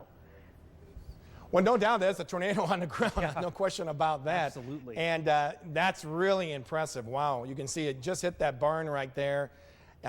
She's only, boy, that's about a good, less than a quarter of a mile away, if not less, maybe just several hundred yards away. Right, and you can see the rain coming down too, all at the same time. So thank you, Marcy, for sending us this video. We have a few more videos we're going to get queued up here in a few minutes. So. Andrew, we had a little beeping going on. Is that a brand new tornado warning that we have going on? That's right. This is just coming up south of the Quad Cities. This is for Henry and Mercer County, including Andover, Cambridge, Viola, and Woodhull. This goes until 3:45. Okay. This tornado was located, Doppler radar indicated, by the way, near North Henderson, or 11 miles east of Aledo, moving northeast at 30 miles an hour. Let's go ahead and put the wind velocity on here if we can, and this is probably what we're dealing with right here. Once again, this could very likely be another rain-wrapped storm, a tornado that is taking place. Looks like between Viola and Alexis. You said that was about east of Aledo, so this has got to be the location where we're dealing with, and that continues to make its way off to the northeast. Let's put the warning back on again, and let's go ahead and put the tracker, if we can, as well, from where that position is, and we'll make our way off to the northeast. So Woodhull, I would say even just south of west of Cambridge. Woodhull, storm is moving pretty quickly from about 30-35 miles an hour. We'll be in your particular town just off of I-74 there in less than 20 minutes. In less than 15 minutes or so, Alpha, you're located right about there, just west of 150. You'll definitely be impacted by this tornado too. That is radar indicated as that continues to make its way off toward the north and east. So a very dangerous situation. Of course, our friends out there, even just south of, just near Cambridge itself, south of that possible tornado, you're also in that warning, so need to take cover immediately. We've seen these tornadoes keep their course for a little bit and then quickly change directions. We saw that around the Burlington area. That particular video that we just showed you that showed that tornado was the same video that made its way right near Spirit Hollow Golf Course itself. It was moving more west to east and then it jagged just more to the north.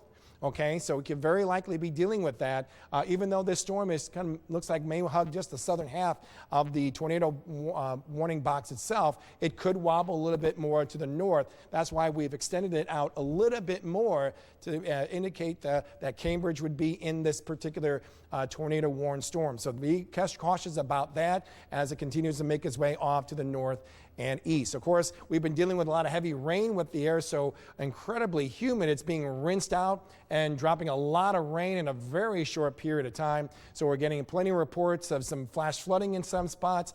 Creeks and rivers have already swollen up, mainly because some of that rain came down in a very short period of time, about an inch of rain in about maybe 15 or 20 minutes. We certainly had that in the immediate Quad Cities, around the Avenue of the Cities. A lot of street flooding was taking place there, maybe even in downtown Moline. Pauline there, the tax layer that always seems to flood when you get a lot of rain in a very short period of time. We also had some of that heavy rain take place from those storms that continue to make the way right along Highway 34.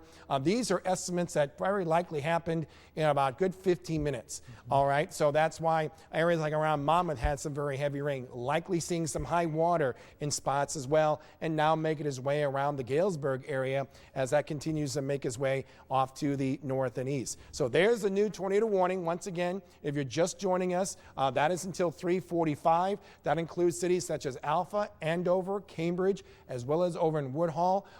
That can cover portions of Henry and Mercer County, Illinois. And then we have this tornado warning located just north and east of that particular warning, east of the Quad Cities itself.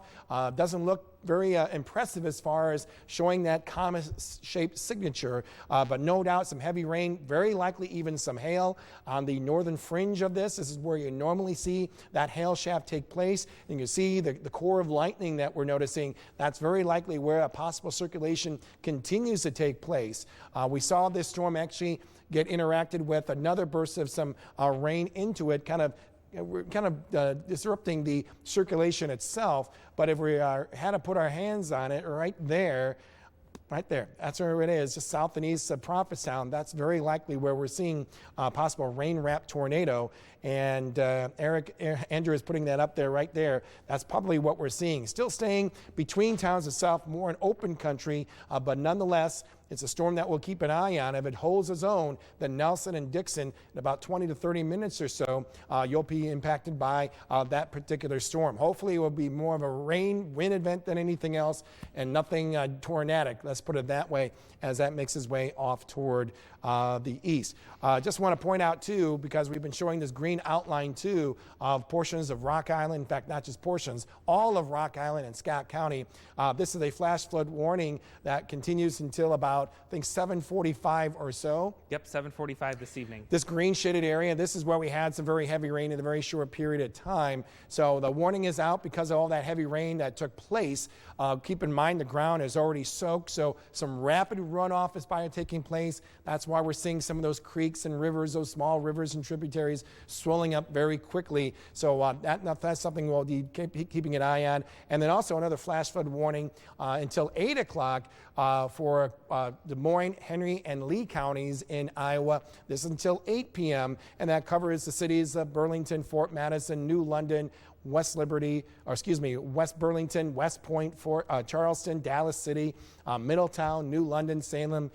This is an area where we've already seen about a good inch, maybe 2 inches of rain that came down in a very short period of time. Same storm that produced that tornado that we just showed you just recently, that took place just west of the Burlington area. Now you can see some of the heavy rain that took place in those areas. Southern Lee County, even around southern Des Moines County, had all this rain fall down in a very short period of time. So no surprise about the flash flooding that is currently taking place, not only to our south, but also around the immediate Quad Cities itself.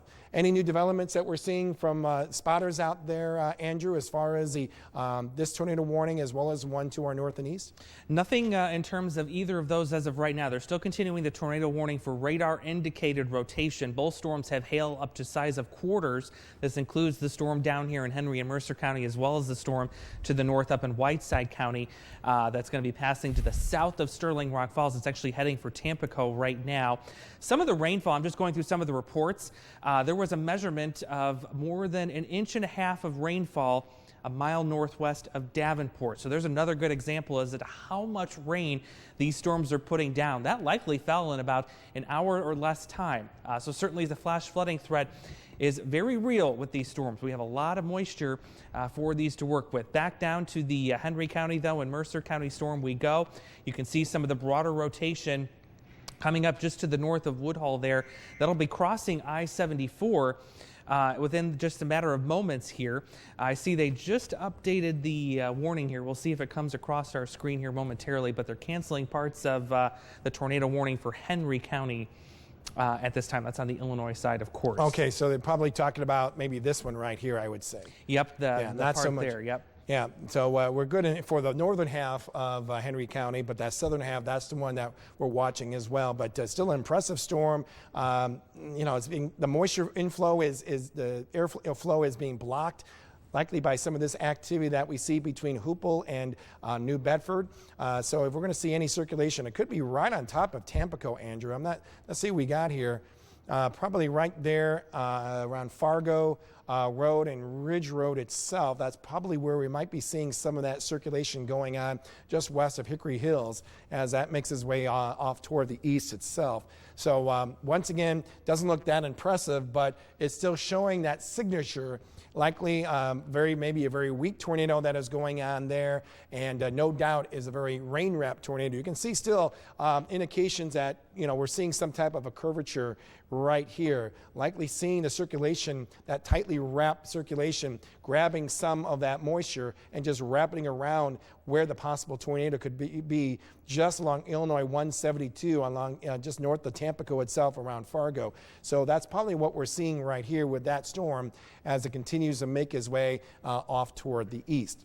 So once again, it's been a very active situation for the past couple of hours or so with all these tornado warnings that have been popping up. Of course, some of the visuals that have been going on with some of the viewers, which we really appreciate. Some of the information that we've been getting some of the viewers has been just dynamite out there, just helping us to tell the story of what's going on with these particular storms, just because there's only so much that we can actually see on the radar itself.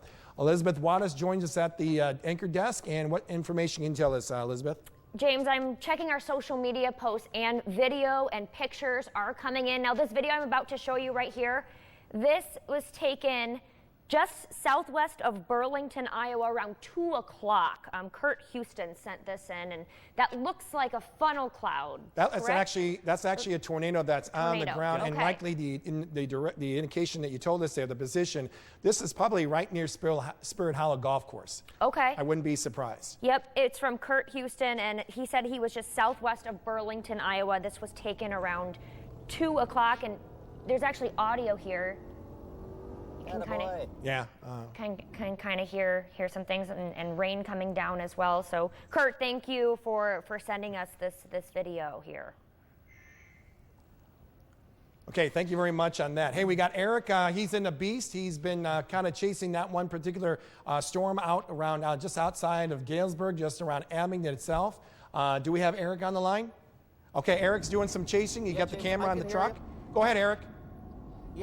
Yeah, James, we're heading eastbound on 116. We are south of Mequon, southeast of the Galesburg storm. You're looking due east. This storm is what we said earlier. It's cycling a little bit. Once we get through these trees, I'm going to pan to the left. You'll be able to see that there is still a lowering. And looking at the Lincoln radar picture, you can still see that there is some minor rotation with this. We're waiting for this thing to kind of get a little bit more active, and we do believe that this could start to produce again. This is the same cell that did produce a tornado in and around the Burlington area, as Elizabeth was showing you that picture, the video of just moments ago.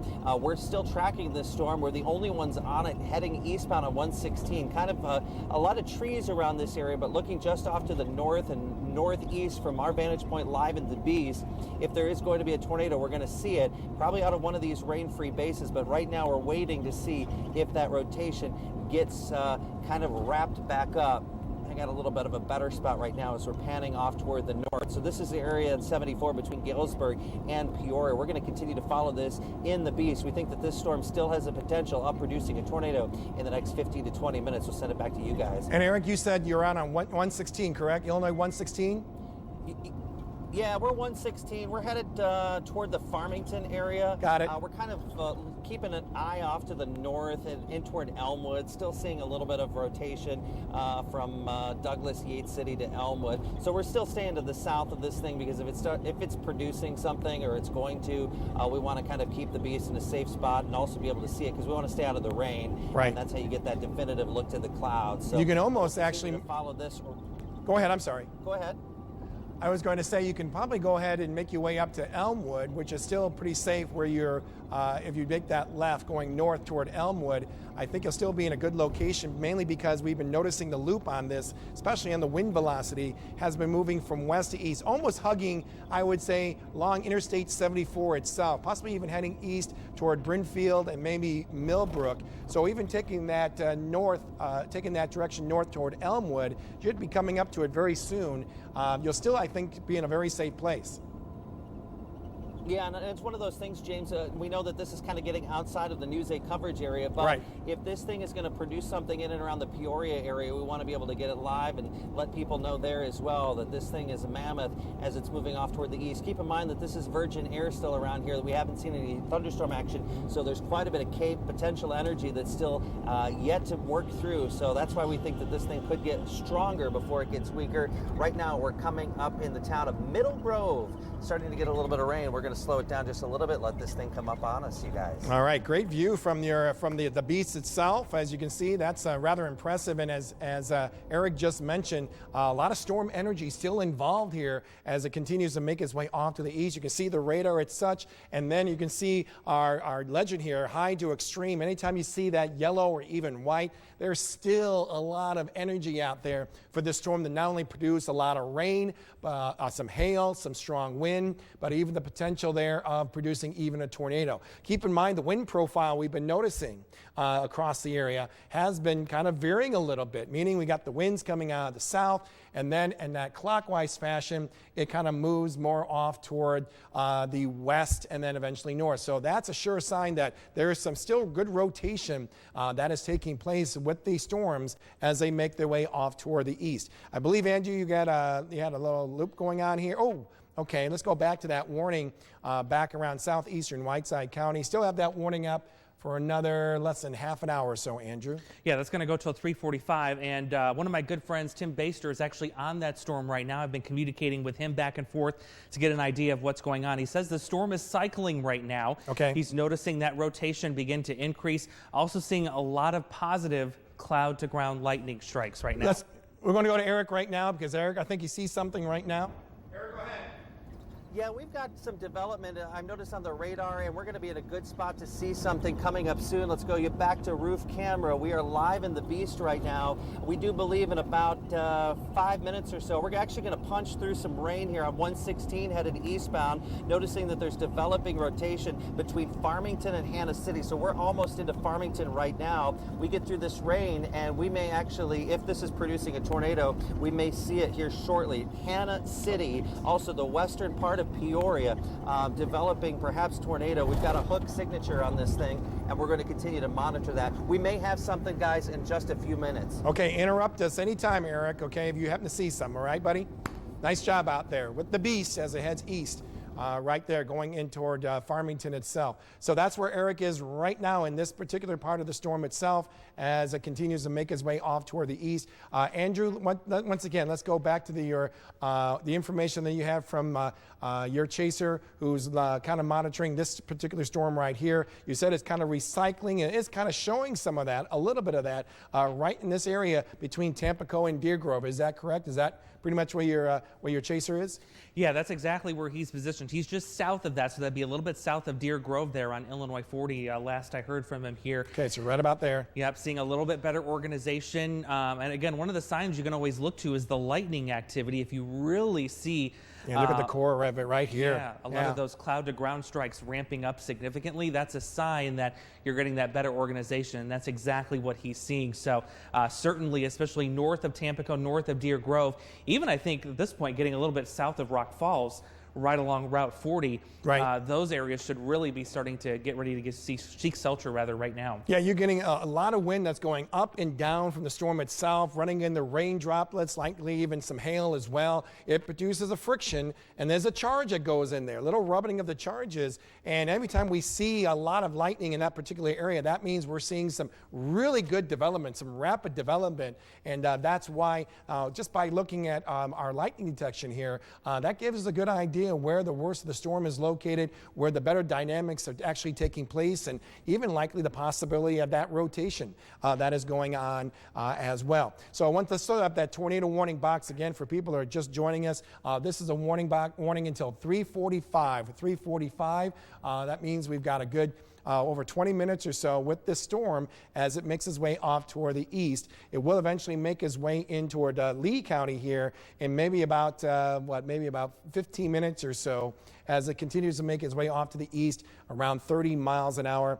Once again, affecting Deer Grove, East Grove, maybe Maytown there, going in toward Lee County within the next half an hour or so. Right now, Walnut, you're also in this potential warning-prone storm as it makes its way off toward the east. There's always a possibility of this wobbling, so definitely be keeping an eye on that. It looks like they even put a new thunderstorm warning out for this storm right here. Got information on that there, Andrew? Yeah, this is going to be coming out of the Chicago National Weather Service office, which services Lee County. They're putting out that severe thunderstorm warning. I'm just now pulling up the information on it here. As it's just come out. Let's scroll a little bit closer here, see if we can pop the details up. So that goes for Lee County, Harmon, East Grove. You've got that in there. That goes until 4 o'clock. They've got this for winds up to 60 miles an hour and hail up to the size of quarters, 1 inch in diameter. Let's go a little closer to Sterling Rock Falls. I know that's your homegrown area right there. And we want to make sure, because people are wondering, hey, you know, we're getting all this heavy rain in areas around Sterling Rock Falls. What's going on? It's just more heavy rain. I don't think there's any lightning around the Sterling Rock Falls area, but no doubt there's a lot of rain that is taking place here, a lot of likely coming down in a very short period of time. This is the same storm, too, that produced some very heavy rain in Scott County, where we had reports of about inch and a half of rain that fell down in a very short period of time. That's probably the warning for severe thunderstorm warning. I'm not really sure, is it? This is a new tornado warning. Okay. And let's see here. Southeastern Whiteside County. So this is probably going to be... Yeah, so this is looks like a continuation of just that same warning. Oh, just an updated version of it? Just an updated version, yep. Okay, all right. So you can turn that radio off right there, yeah. Okay, so I thought, no way, could be another warning out there. That could be another one. You got this thunderstorm warning right here. So from the latest update here, things are kind of quieting down in the Tampico area. That's some good news. But yes, yeah, look at all that lightning. Once again, a little updraft, downdraft, kind of rubbing against each other with any raindrops or hail that may be associated with it. So that's where you're getting the friction, the different charges that are going on, and a whole lot of lightning taking place as well as that storm makes its way off to the east. But it is showing some circulation, maybe not that impressive. Putting the wind velocity on here, if we had any type of circulation, it's probably going to be right just around the Tampico area itself. Probably getting a good rush of wind, if not anything else, just east of the town itself as it makes its way along Illinois 40 itself, just north of Illinois 92. I'm seeing that you're with the loop itself. Yeah, it looks like just to the east of Tampico, some good wind coming down. Yeah, good rush of wind, good downdraft that's taking place. Hard to tell what the circulation could be right here. Possibly right about there or so.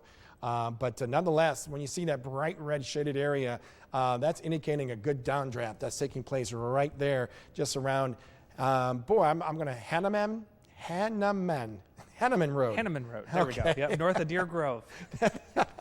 North of Deer Grove. Boy, I tell you, you can hurt yourself with some of these. You can. Some of these town names or town roads or streets, you name it. But nonetheless, it's going to be making its way into Lee County, which will be impacting our friends out there. And being, of course, our friends at the National Weather Service over in Chicago will be handling that storm as it makes its way off toward the east. Now, I believe that is the only warning that we have right now, Andrew. Is that correct? Yeah, I'm going to zoom back out here and we'll pop the warnings back on. I believe that's all we have other than what's going on now down here where Eric is incidentally tracking that storm now. That is a new tornado warning box. That is a new tornado warning box. And I think Stark County is in charge, Lincoln, the Weather Service, I think, is in charge of Stark County, I believe. I'm not really sure. That's right. Okay, so this is coming out of the Lincoln Weather Service. This is a tornado warning until 4. Stark County is actually part of the WQAD viewing area itself. And wow, that's a very tightly wrapped area. As we mentioned, right near Brinfield and Millbrook, that is very tightly wrapped. Right down the town of Williamsfield itself, along Illinois 180 and 150. That is I bet you that is a big tornado that is on the ground right there. Maybe in the next couple of minutes or so, we may be able to put the correlation coefficient on there. Anytime we see this kind of bright green and red, all kind of merging in this particular area, normally if we can we have another way of product that we can actually see debris from the radar itself. This continues to make its way off to the east, just north of the Brinfield, town of Brinfield, but right on top of Williamsfield itself. We have Eric on the line. Eric, tell us your location. What do you see right now? Yeah, we're still following these cells that are moving kind of east of Galesburg right now. We want to show you, we actually did get into some rain right now. Nasty cell near Hannah City. We believe there could have been a tornado there. It was very tightly wrapped for only about a couple of scans. We're almost on that, so we may actually get a little damage here in a few minutes. But you're looking at that cell off toward Williamsfield, and it would be right in there, you guys. It was really tightly rotating. You saw that on Doppler radar. You guys were pointing that out. You're looking at the Williamsfield storm right there, and so if there's going to be a tornado, it's going to be right in there in that rain-free base. We're looking north-northwest from the Farmington area right now. Waiting to see if we can get some sort of a funnel. We don't see it. However, there is tight rotation as we're looking live right now toward the Williamsfield area. As you see there, that rain-free base, if there's going to be a tornado, we're going to see it, and it's going to be right there. Back to you guys. Yeah, this is a radar-indicated tornado, radar-indicated. So we haven't had any chasers yet if they've seen anything on the ground. But Andrew, that may change? Yeah, just got a new update that just came in. The National Weather Service saying a tornado has been observed with this storm. Confirmed tornado was located over Williamsfield, or 18 miles east of Galesburg, moving to the northeast at 40 miles an hour. Yeah, that is really impressive. I'm glad you put that circulation in there, because you can see that's where the winds are coming in, coming around, and then coming in itself. And that is a very tightly wrapped storm that we have right here. Definitely radar indicated tornado. And now we just need to get some more eyes out there to see it actually even reach the ground itself. But you can see it's right just off of Illinois 78, and eventually be making its way in toward Illinois 90, likely having a beeline for Princeville, located just north and east of Brinfield itself. And if it continues its direction and its speed and such, it will be in Princeville in sometime in just over 10 to 15 minutes or so, moving around the east around, 35 miles an hour or so, I believe, Andrew? Yeah, about 40 miles an hour. That is really impressive. You can see the flow not being shut off whatsoever in that particular storm itself. Yes, Elizabeth? I just have a picture to show you. It reminded me when we took Eric of, if we could just take the iPad picture here, is this kind of what Eric is looking for? As you can see, that drop down right there as we zoom in. This is sent by Sammy Lamb to our Facebook page. It was right outside Galesburg around 3 p.m. He sent this picture. Yes. Is this what it looks like? It looks like there's actually a tornado on the ground itself, and this was taken outside of Galesburg. Just right outside of Galesburg. Yep, around 3 o'clock. This was sent in by Sammy Lamb, and it just reminded me of what Eric was kind of looking at in the Beast, and just see that drop down right there. And obviously, it's not a video, so we can't see if there is rotation, but. By the looks of it, because there's like a little scud there to the east of it where that small little antenna is itself.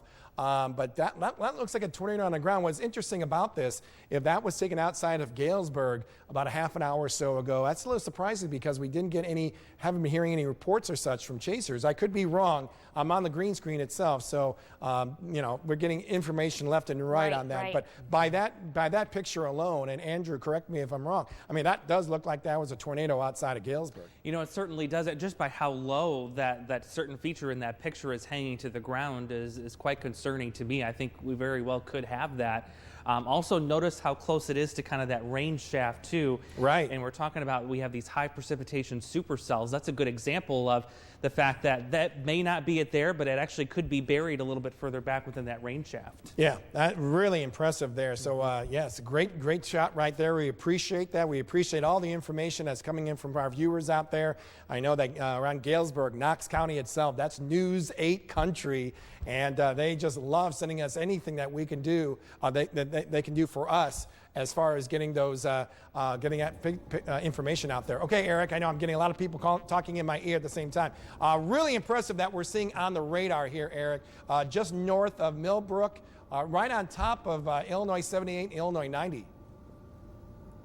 Yeah, so we're monitoring this Farmington, or I should say Williamsfield area. We'll take the Beast live camera right now. We're looking to the north from where we are right now. Tight circulation there. Not seeing the funnel on the ground, but you know, as Andrew mentioned, that the chasers in this area have reported a tornado on the ground. That makes this very, very dangerous storm. This is moving toward Wyoming, Toulon, Bradford, Princeville, and if the tornado, we just are just a little bit far enough away. We're actually getting a little bit of rain. We're having to use the wiper just to make sure that we can see what we're seeing here. Here's the rain-free base where it meets the rain. Right in here is where there would be a tornado. It could be rain wrap as it's heading in just east of Williamsfield. I've seen that the rotation's getting a little stronger. Another thing is we're heading eastbound on 116. I'll zoom out a little bit.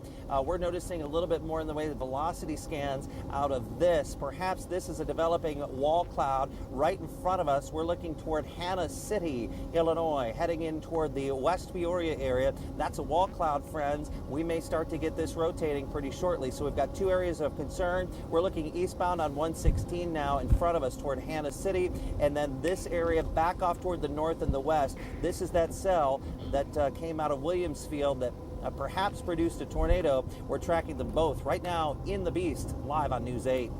All right, thank you very much, Eric. And yeah, as we look at the right-hand side of your screen, you can really see that rotation tightening up with time as we get through with this storm here. Again, it's out of Williamsfield, but this is going to be heading for Princeville. It has just crossed the intersection of Illinois 78 and the intersection of Illinois 90. So just now getting to the northeast of Millbrook. If you're in Princeville or anywhere essentially where Illinois 91 meets Illinois 90, those are the areas of concern right now. You want to make sure you are taking your tornado precautions. This rotation is actually getting more intense with time. As I put the loop on here, notice now the appearance of some bright pink color, indicating some stronger winds are beginning to now fluctuate with some of this rotation here. So we've got the strong winds coming in to the northeast of Millbrook. We're going to have to keep an eye on this because at times, especially when the rotation picks up with these types of storms, you can actually start to see that storm start to make a little bit of a turn to the south and to the east. So that's what we're going to be watching. But certainly right now along Illinois 90, we are seeing some very strong rotation. No doubt that Eric could very well see something within view here if this rotation keeps ramping up like it has been doing. Let's go back to the reflectivity and see the shape on this thing. And yeah, absolutely. It's got that classic comma or classic hook shape just to the northeast of Millbrook. Again, working to the northeast, slightly right around 40 miles an hour. So this is going to be crossing right around Princeville here, likely in the next 10 minutes or so. Let's put a track on this and track it up to the north and east through this tornado warning here. So getting in Princeville in less than 10 minutes. So if you're in Princeville now, take your tornado precautions, do them now. Get in the basement, lowest level of your home. Likely going to be some large hail wrapped up in this too.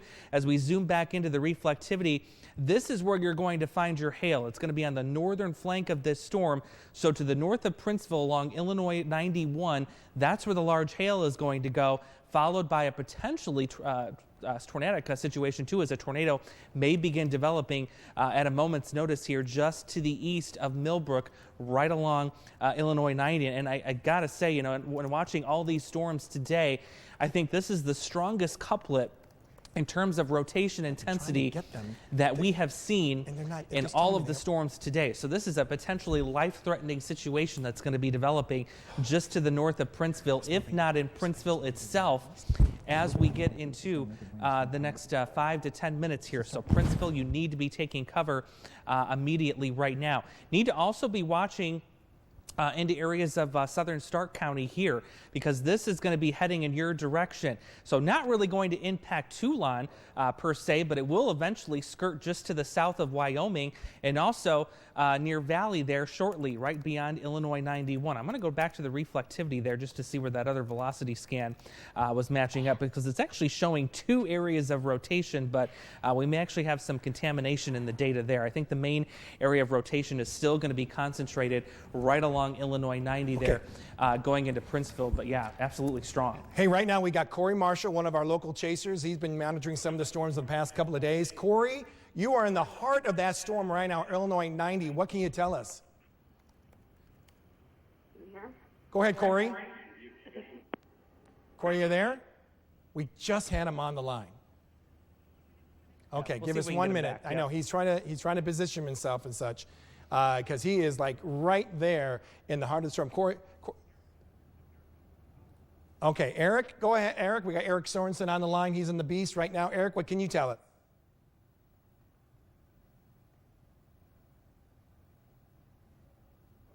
Whoop.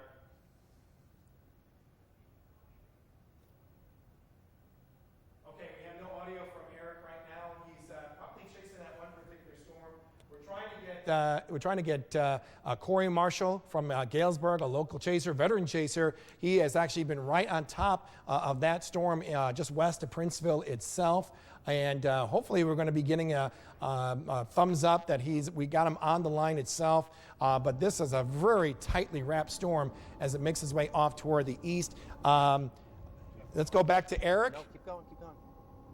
Yeah, can you hear me, James? Yeah, Sorry, go ahead. I see a wall cloud where you are. And is that a possible tornado on the ground? We've got this is a lower wall cloud. We've got strong rotation on radar. We're seeing this thing. This is the northwest side of Peoria now. Tell Lincoln they need a tornado warning out for this right now. This is northwest of Peoria. We're seeing rotation out of this.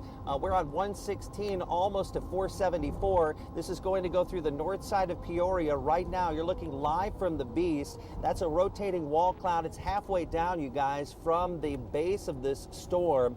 We've been watching this for the past, about a half hour or so, moving through Farmington, Hannah City. It is now developing tight rotation on it, and this is a rotating wall cloud. May have a funnel with it.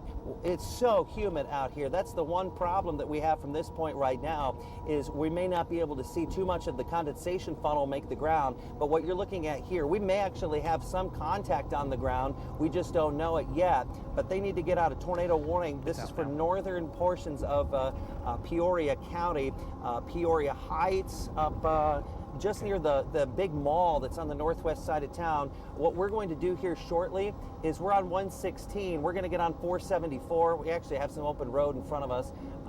And we're going to get on 474, head north. So if this thing's on the ground, you're going to see it here in the Beast in just a few moments. Back to you guys. Yeah, as you speak, Eric, they did put a tornado warning out for that storm as it makes its way off to the north and east. Let's see here. I think... but fortunately, that is going to be making its way. Let's go ahead and widen that shot if we can, Andrew. And that is making its way outside of our viewing area, so that is some good news. And in fact, we'll continue to monitor this just for a little bit longer. Tornado warned. We're not. But it's a tornado warned storm that covers areas just north of the Peoria area, just going into Chillicothe, Lincoln, and Varna.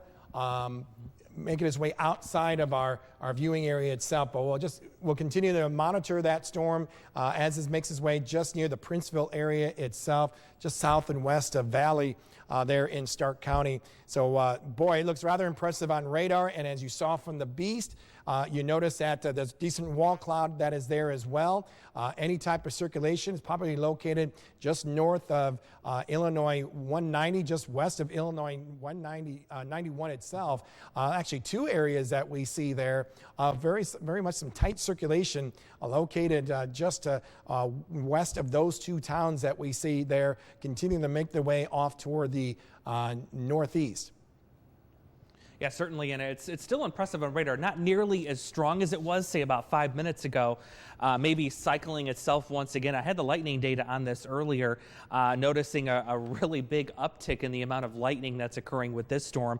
I also want to, while we're speaking of lightning, go back up to the storm that's moving out of southeastern Whiteside County. This one also seems to be cycling itself. I know we still have a few viewers in Lee County, Illinois.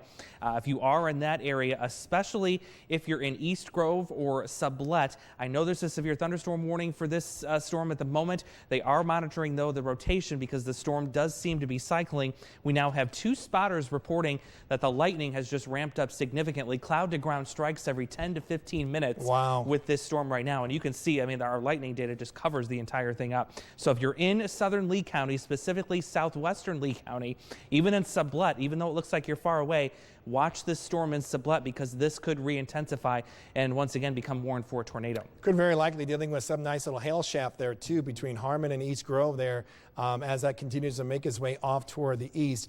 It's making its way out of that tornado warning for east portions of Whiteside County. So likely in about 5 minutes is when officially the warning will come to an end, if not earlier. Right now it's making its way out of our viewing area into Lee County. We'll continue to monitor this even from our Facebook Live as well if it does happen to hold its own, make its way toward Amboy and Sublet. But rather impressive there too, because the inflow is not being broken down whatsoever, all quiet as we see here. So likely we're seeing that rotation taking place as such, and could very likely be a situation where we're going to be seeing this storm either gather strength, recycle itself during the next hour or so. So that's a storm that we'll monitor, especially as we make our way, as this makes its way out of our viewing area, and likely try to keep this in tune to you on our Facebook page. Andrew?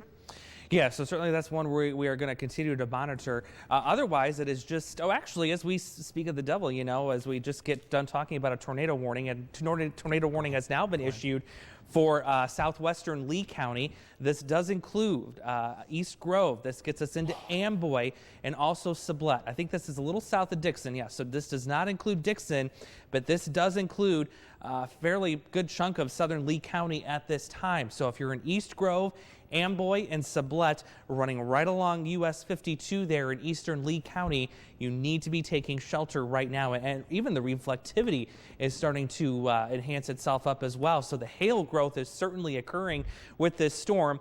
If you're in Walnut, further to the west of Deer Grove, Tampico, your threat is done. This storm has moved out. You are in the clear. Even Harmon in Whiteside County there, or Lee County rather, excuse me, you are also in the clear. Your threat is over. The threat now, though, just ramping up for Illinois 26 in Lee County, soon to also come in to parts of US 30 to the north. Certainly going to be some large hail with this storm as this continues to ramp up here. We've got the Cubs game back on the left-hand side of your screen, but we're going to continue to following some of the life-threatening weather that's ongoing in parts of our area. So Lee County, Amboy, Sublet take shelter right now.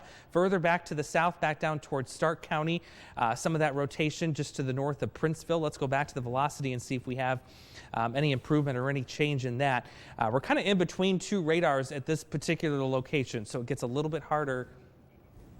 Looks like we're actually going to go back out to Eric. He may have some new developments as he's tracking these storms in the Beast. Hey, Eric. We are monitoring this. We're on 474 heading up toward the 74 interchange right now. We have a wall cloud. This thing is really cycling, and that's what we've been seeing here this afternoon. Is we get these storms that produce tornadoes. They fall down to the ground, and then they go right back up. And we're noticing still a wall cloud on this one, guys, heading into the Peoria area. We come around here. We're at the 474 junction here northwest of Peoria, and once we get this tree to move out of the way, you'll see developing wall cloud. I noticed it kind of went away and then it's come back. So this thing is headed off to the north and east. What we're going to do is just continue on. Brandon, take Highway 6 north Chillicothe. That's what we want to go on this.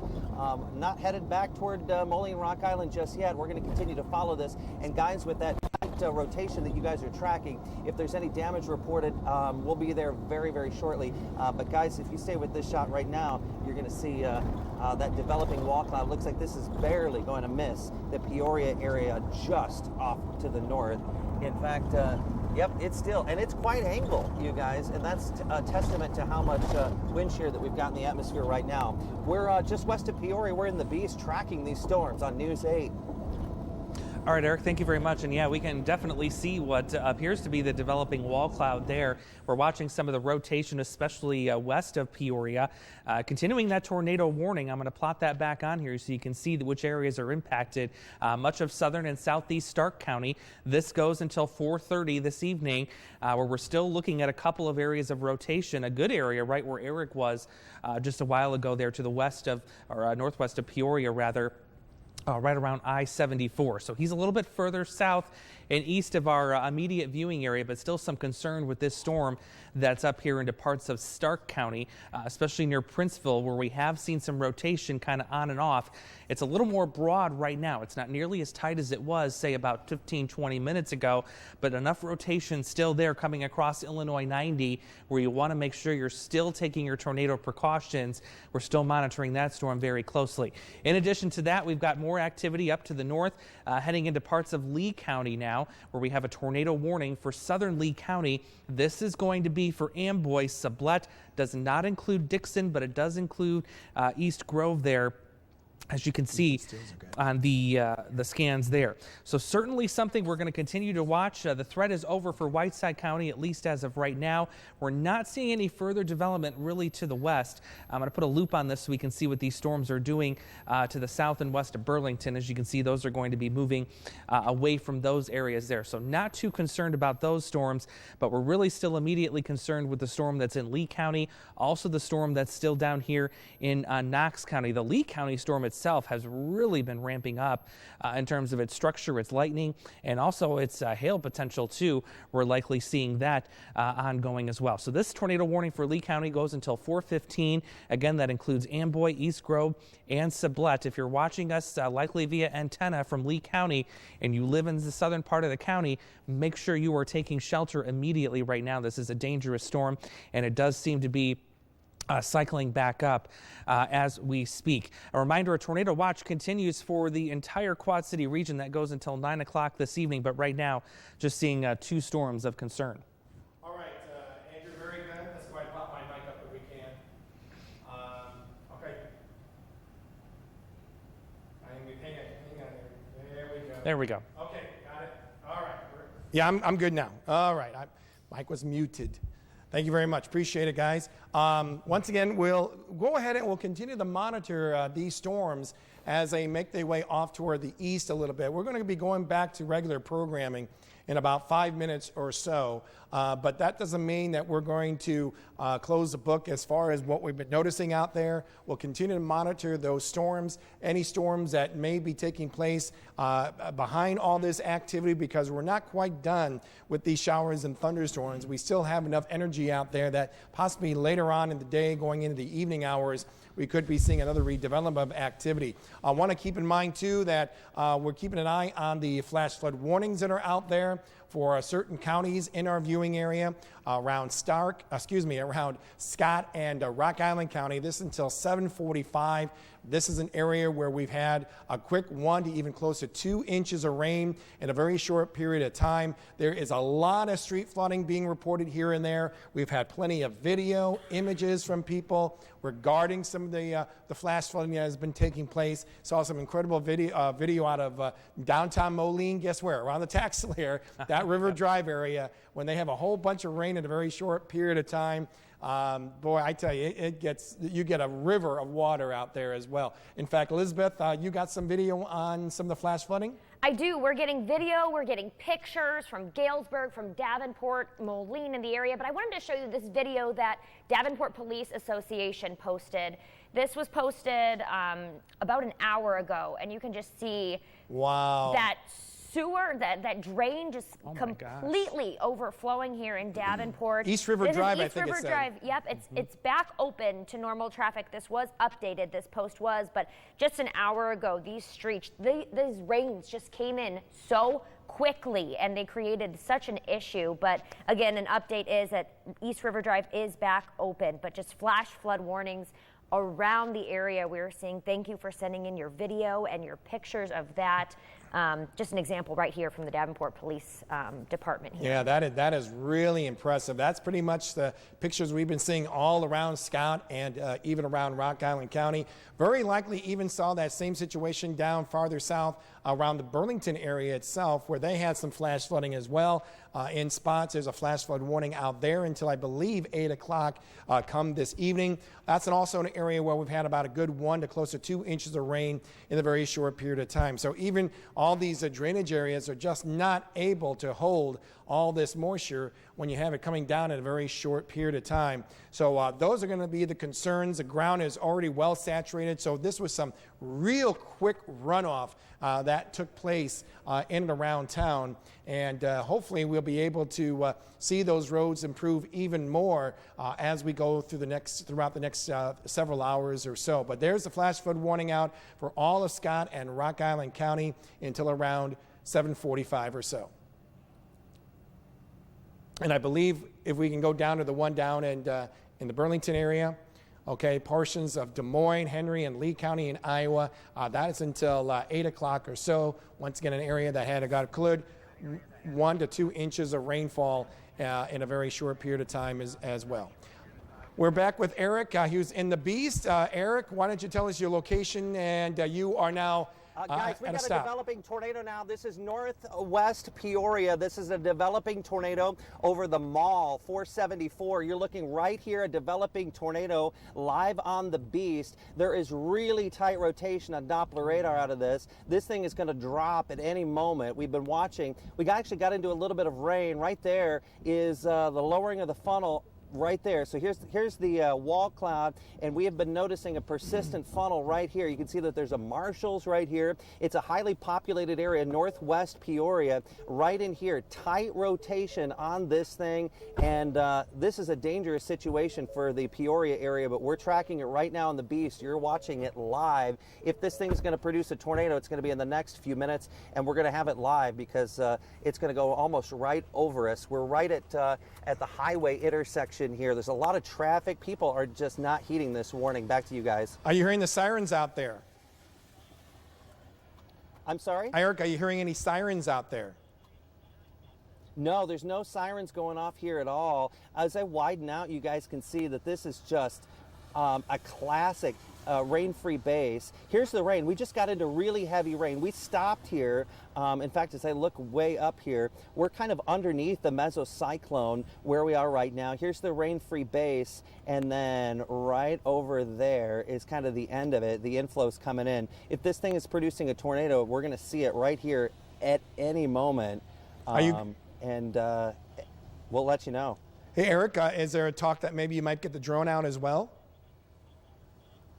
Yeah, we're working on that right now. We're pulled off to the side of the road right now. We're kind of in a situation, though, where we may have to jet out of here really quick. Okay. Because this thing isn't going to move right over us right now. But there's tight circulation. If you look at the Lincoln radar, this thing is really spinning up, and it's just ready to put down a tornado at any moment. All right. All right, Eric. Well, thank you very much. You keep us advised on that. Once again, we are going to be going back to regular programming in just a little bit, but just to reiterate, we're going to be keeping an eye on the storms, and we'll keep an eye on that on our Facebook page at WQD.com.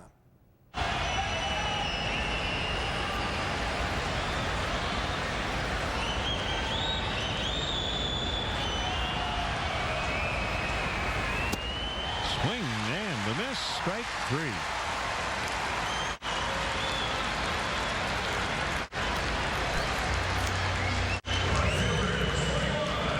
We say it often with Dylan Maples, the sky's the limit. If he can command his stuff, he could become a real force in high leverage situations at the end of ball games.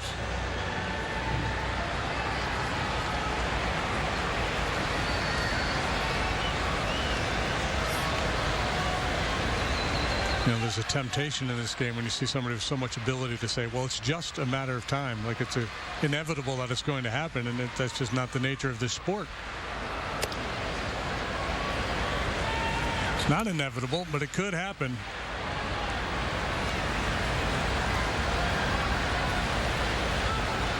And that's what you bet on, right? You bet on the could. Yep.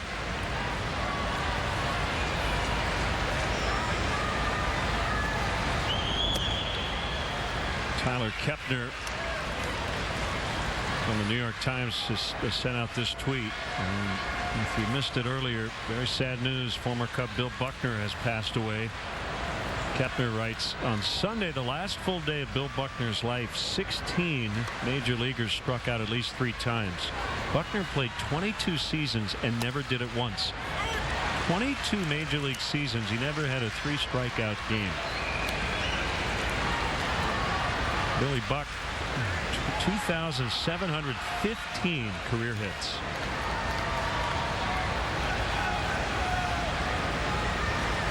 Most strikeouts in a season, 39.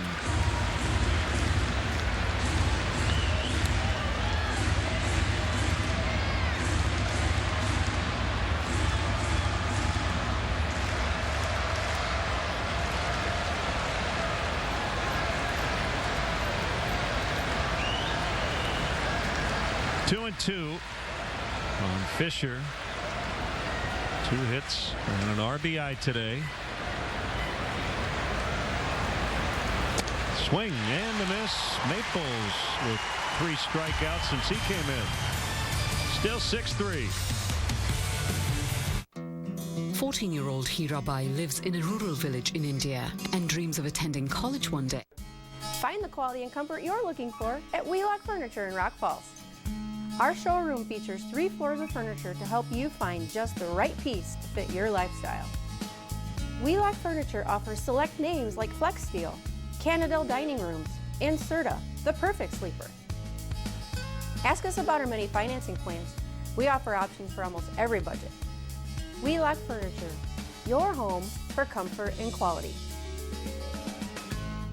Want it all in your next home? Our Milk Foster agent helped us find it all. My own office. A dream kitchen. Something brand new. Location, location, location. Privacy. Pool! My own room. My own room. Their own room. Vida al aire libre. Room for everyone's toys. A home that says me.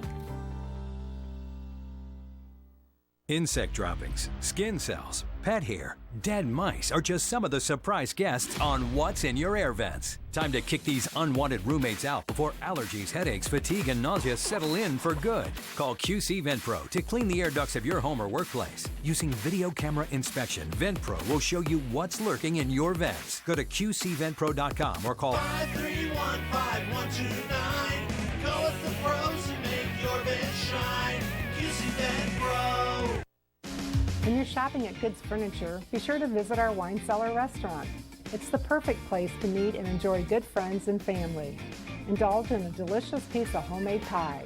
Goods Wine Cellar Restaurant in Kewanee, Illinois. Another taste is just a click away. Brewed on Facebook and at brewtv.com. And with MLB.tv, your subscription includes MLB At Bat Premium, allowing you to stream live baseball on your favorite supported devices. Blackout and other restrictions apply. Visit MLB.tv for details.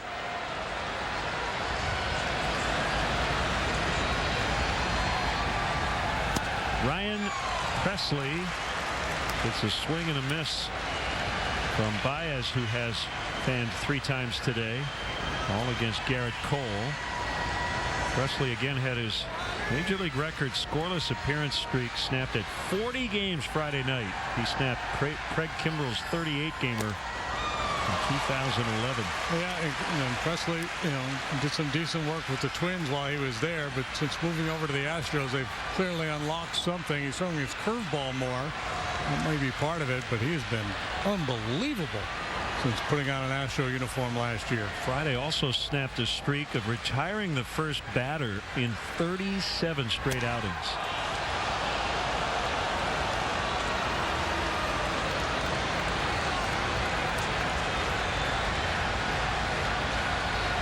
That's Brandon Kinsler in the Cubs bullpen. Cubs are still in it. They trail by 3 in the 8th. Baez strikes out again. I count 15 Cubs strikeouts today. That's 4 for Javi. He's not going to be fighting to be a DH anytime soon. It's a tough day when you can't contribute in the field. Your only job is to hit, and you get punched out 4 times. Some days you just have to tip your hat.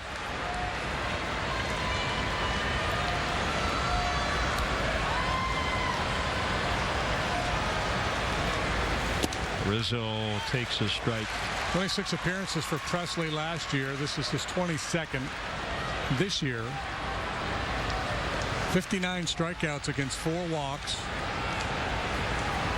Total of 3 runs allowed. Same amount of letters in his surname as Elvis, but Elvis had an extra E and 1 less S.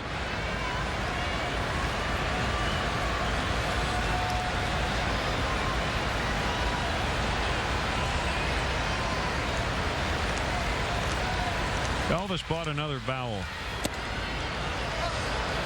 A lot of life on that fastball. StatCast AI powered by AWS. As you see, the Astros pull shift against Rizzo. They shift a lot. And they're good at it.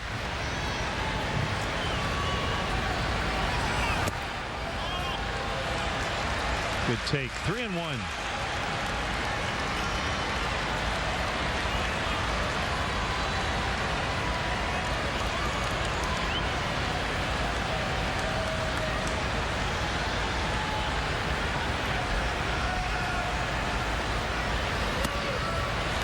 Ball 4.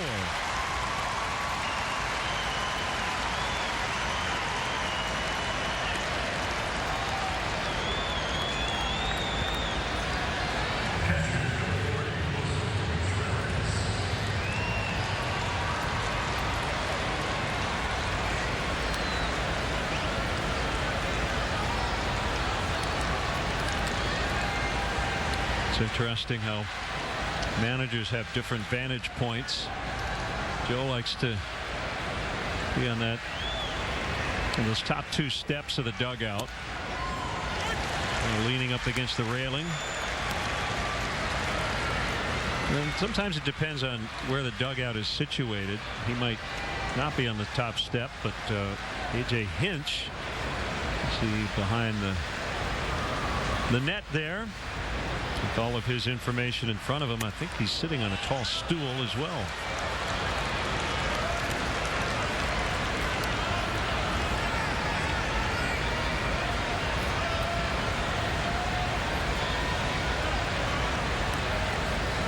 Got all this paperwork laid out in front of him.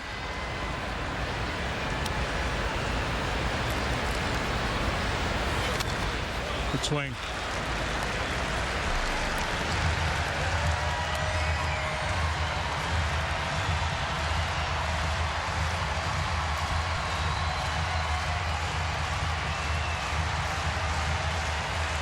Yeah, he's like a college kid at a Starbucks with a window seat, cup of coffee next to him, and doing his homework. A smart dude.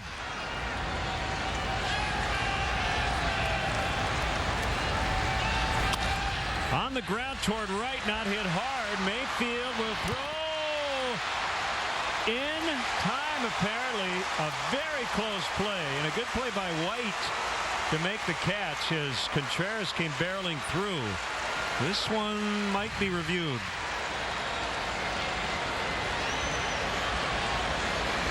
White has made 2 terrific plays over there today. Yeah. And it's not easy for Mayfield either. And they're going to go ahead and challenge this one. This is a good 50-50 challenge. I mean, the benefit of a reversal is enormous.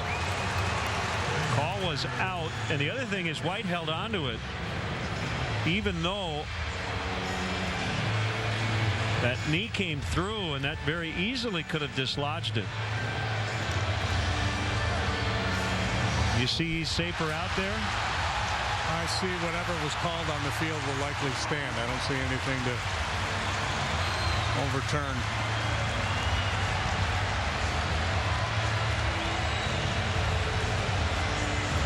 But I'm with you, and I'm sure that's what Joe's thinking, worth a shot. Yep. And they uphold the original call. Again, you know, we do get percentages, overturned calls, team by team, but that is not a good indication of whether you're good at replay. I think one is using a challenge like that, even if the guys in the video room thought he was out. There's a 30% chance you think he's safe. Challenge it. You never know.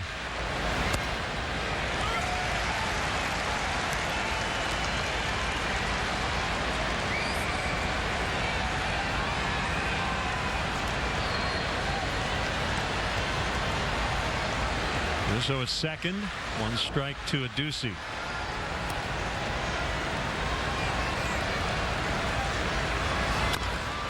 Back to the pitcher. Cubs strand 1. We go to the bottom of the 8th. 6-3 Astros.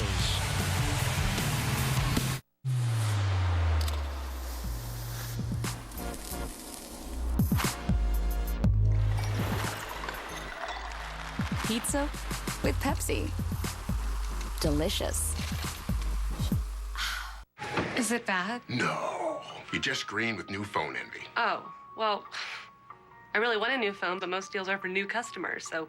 US Cellular has a smartphone sale for everyone. Now everyone can get 50% off Google Pixel 3 or Samsung Galaxy S10e. That's new customers and current ones like you. Wow. I feel better already. By the way, I'm not a real doctor. Oh, I know. Oh. Now everyone can get 50% off the latest smartphones, no trade-in required. To remember those who have given the final, ultimate sacrifice to this country for their service. And Memorial Day is for those who've passed away in war or since war.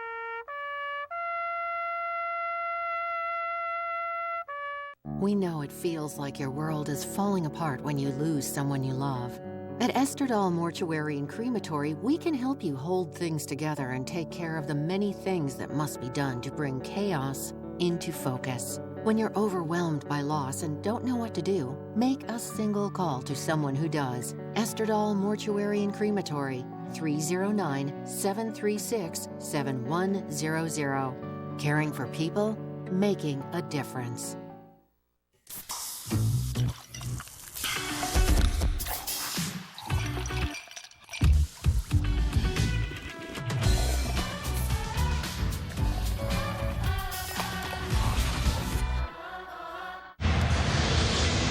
Today's bona fide player of the game, Garrett Cole, facing the Cubs for the first time as a Houston Astro. He struck out 12 in the 6 innings of work and is the current pitcher of record. Let Bona cater for your team. Visit Bona.com or one of their 25 Chicagoland locations and grab some for your next party or meeting. Brandon Kinsler in the 8th.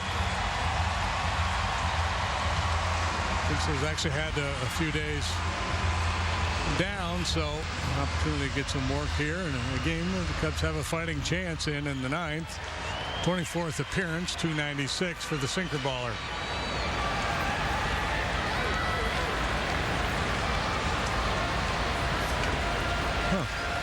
Yeah. Marisnik takes fastball in.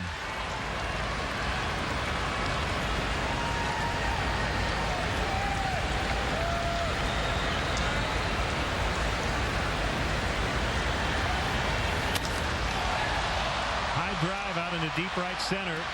A Ducey, little leap at the wall. He's got it.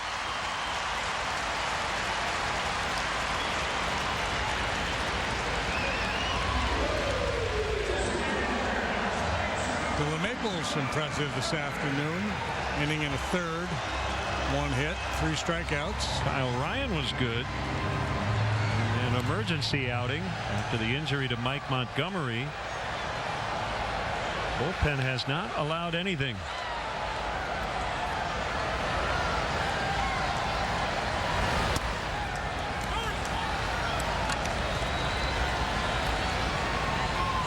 It's the closer, Osuna.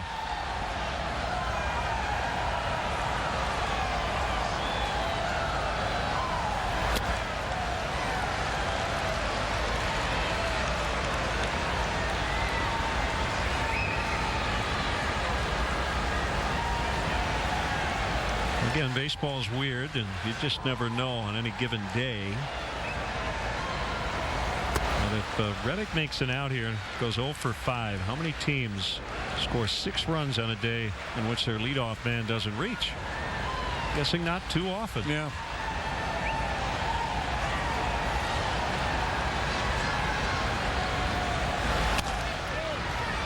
He is going to be 0 for 5.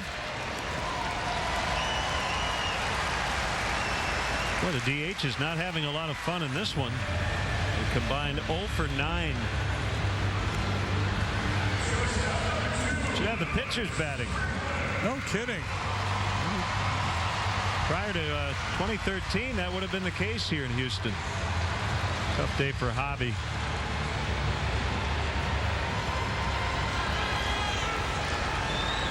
Well, we've talked about the move to the AL not widely embraced here when it happened, but I think the fact the Astros have been one of the best teams in baseball these last few years has made people forget.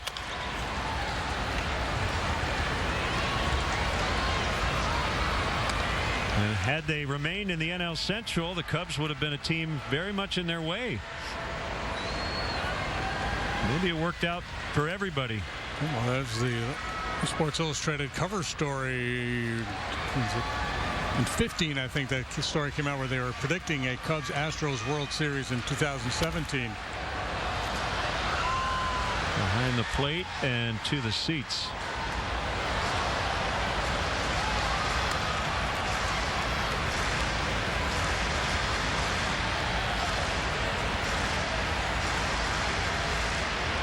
Red Sox, the reigning World Series champions, just left town.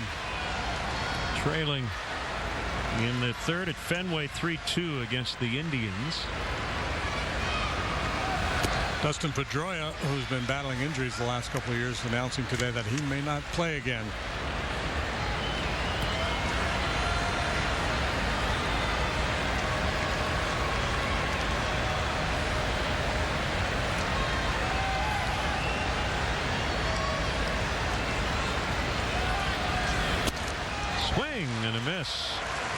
Nice work, Kinsler. Last chance for the Cubs now. 9th inning around the corner.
Now.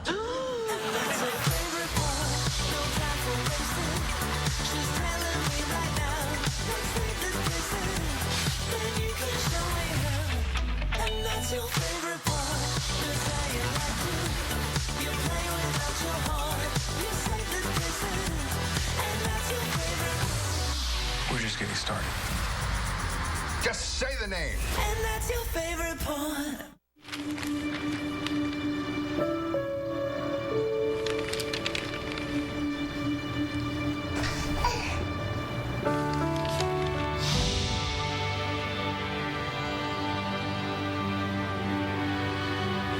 Together, we can change the news. Find out how at safekids.org. Visit the Partnership for Drug-Free Kids at drugfree.org. 6-3 Astros, the opener of a 3-game set. And here is their closer, Roberto Osuna. 154 ERA, 3-0, 13 saves and 14 tries. As I mentioned earlier, establishing the Astros record for consecutive saves converted last year in this before failing. 96-mile-an-hour heater, slider, cutter, and change. Well, it was Saturday against Boston as Almora launches to make it a 2-run ball game. I didn't even see it land, did you? I didn't. Kind of lost it against the background there above the Crawford boxes. 6-4 now.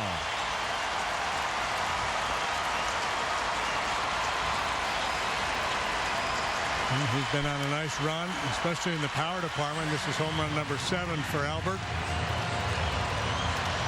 Leg kick, lift off, and gone.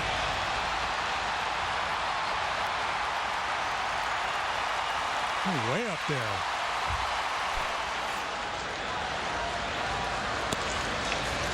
Strike called on Descalzo. 6-4, 9th inning.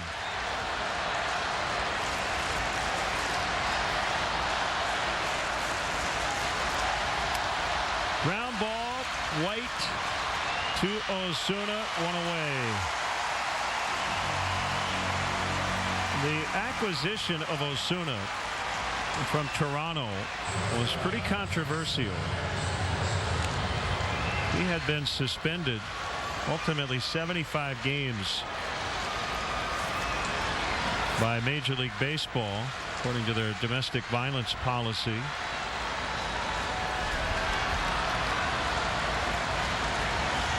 And as we said, he has been the Astros closer and facing Addison Russell here. I know about Addison's suspension as well. And strike on Russell. Osuna also a couple of years ago was unavailable to pitch as Russell cranks this one deep. And that ball's gone. 1-run game.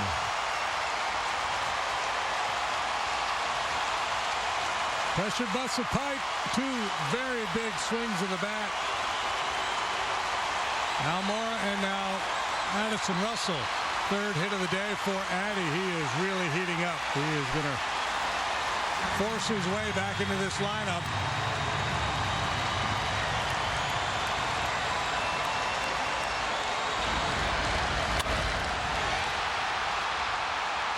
(6-5) and it's David Bodie with 1 out.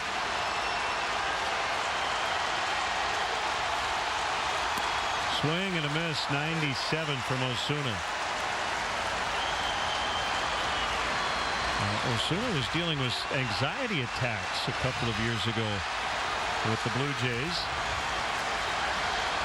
And he was very upfront about those issues. Fouled off. Top of the order after Bodie, starting with Schwarber.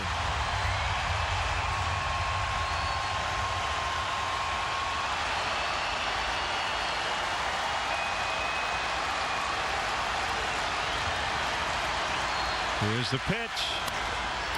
Into right, the base hit. Tying run aboard. How impressive was that swing?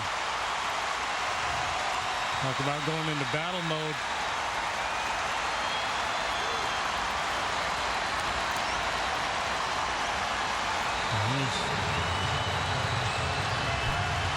Nobody up in the Astros pen. He's the last line of defense. Beautiful work by Bodie. Put down early, uses the hands, punches it the other way.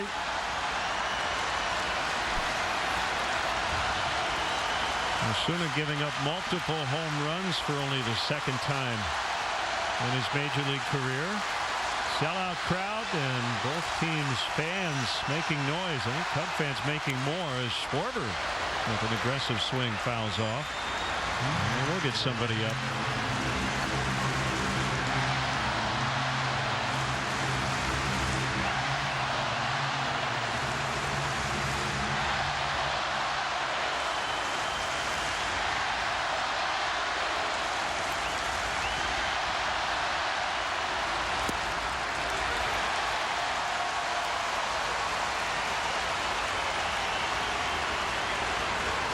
I told you earlier, only 3 teams have lost a game with at least a 3-run lead in the 9th. One of those teams was the Cardinals last night against Atlanta. 1-2. Framber Valdez is the lefty, and Josh James the right-hander, and they are not messing around.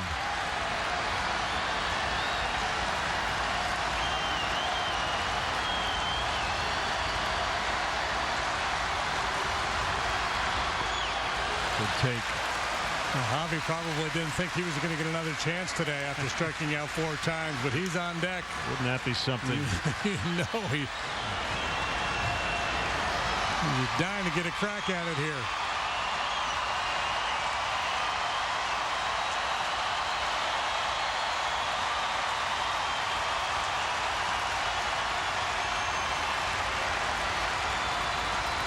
Outfielders are extremely deep.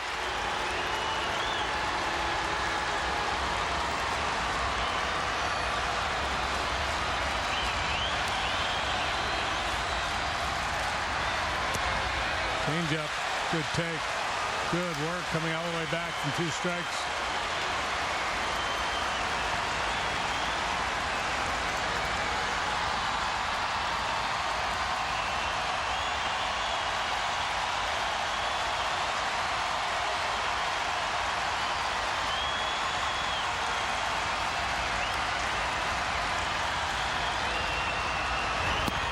Swing and a miss. Strike 3.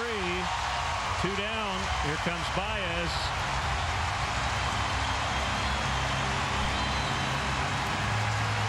Fastball, a little cutter actually at 93.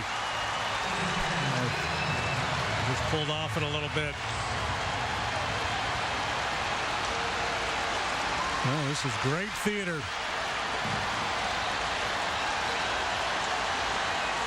It takes one big swing to have a good day. Of course, it's always better theater if you like the ending.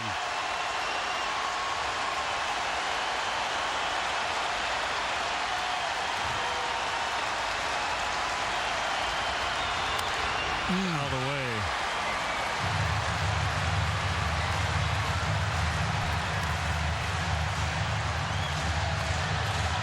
And Rizzo on deck. Certainly the Astros do not want a tying run in scoring position, and they want no part of Anthony Rizzo today.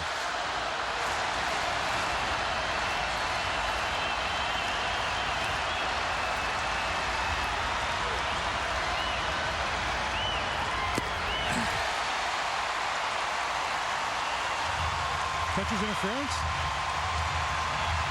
What's he got? No, I think he got him on the follow through. Oh, yeah, he hit Chirinos on the came out of there. I thought. Yeah. Watch right there. Oh, right there. So he's just declaring dead. The play's dead. Yeah. He's been whacked a couple times today. Well, we get a pitch near the zone here.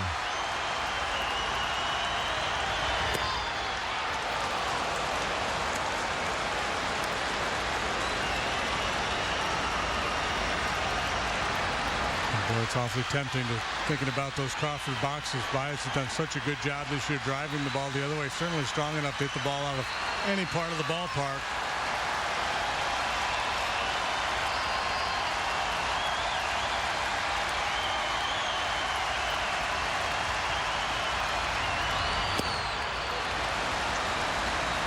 Interesting hesitation there with that leg kick. Seen it a couple of times here in the inning.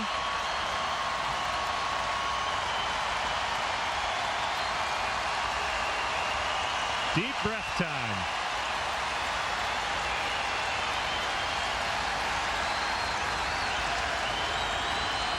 Looked like Javi gave him a little smile, though. He loves these moments.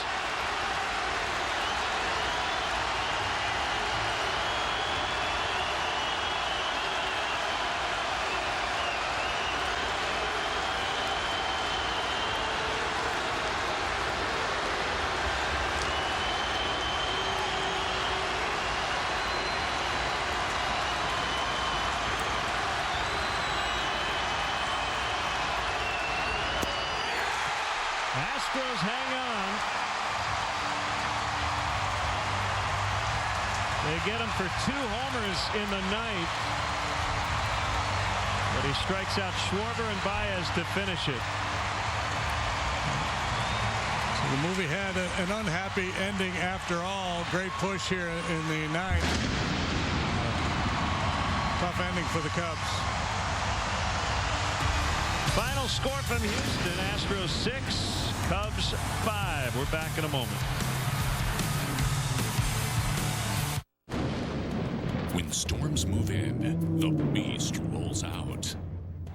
And our Storm Track 8 meteorologist and experienced storm chasers get to work. Our News 8 drone gives you a unique view of the damage in Muscatine, giving you the most accurate information you need when you need it. We think that this could produce a tornado very shortly. The truck, the tech, and the team. Storm Track 8. We track storms. Save time, energy, and money with a visit to Goods Furniture. A Coach House garage is money well spent on craftsmanship that's sure to get compliments. Our team will build it for you in just one day. Taking pride in every detail is the Coach House way. The best warranty in the industry. Coach House means matchless quality. More than just a garage. More than just a garage. It's a Coach House.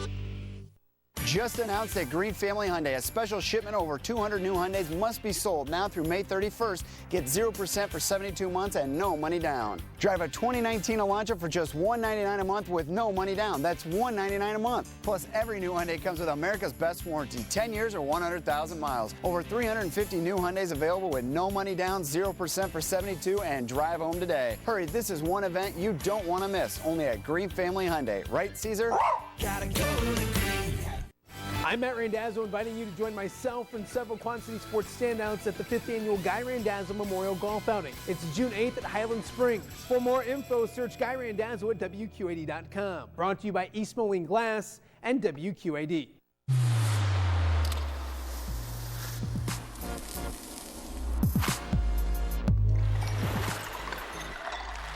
Pizza with Pepsi. Delicious. Get your biggest savings during the Green Family of Dealers Inventory Elimination Event. Over 1,200 used vehicles in stock. Like a 2018 Buick LaCrosse, only $19,950. Over 100 in stock. 2018 GMC Acadias, just $23,900. Choose from over 100 in stock. Chevy Equinoxes for only $17,888. Over 100 in stock. Even a 2018 Hyundai Santa Fe Sport, only $17,990. Get 1.9% APR on used. No payments for 90 days. $25 million to lend. Hurry, get here before they're gone. Only at the 3 Green locations or greenfamilyauto.com. Green, gotta go to Green. Discover a place where you can enjoy delicious eats and stylish shops. Get close to nature or hold the past in your heart. That's Uniquely Dixon. From the finest of visual and performing arts to world-class festivals, there's plenty to do in Dixon. So if you're looking for a day of fun with family and friends, or a place you can call home, come see how Dixon can be uniquely yours. Live, work, play the Dixon way. Discover Dixon.com. Is it bad? No. You're just green with new phone envy. Oh, well, I really want a new phone, but most deals are for new customers, so. U.S. Cellular has a smartphone sale for everyone. Now everyone can get 50% off Google Pixel 3 or Samsung Galaxy S10e. That's new customers and current ones like you. Wow. I feel better already. By the way, I'm not a real doctor. Oh, I know. Oh. Now everyone can get 50% off the latest smartphones, no trade-in required.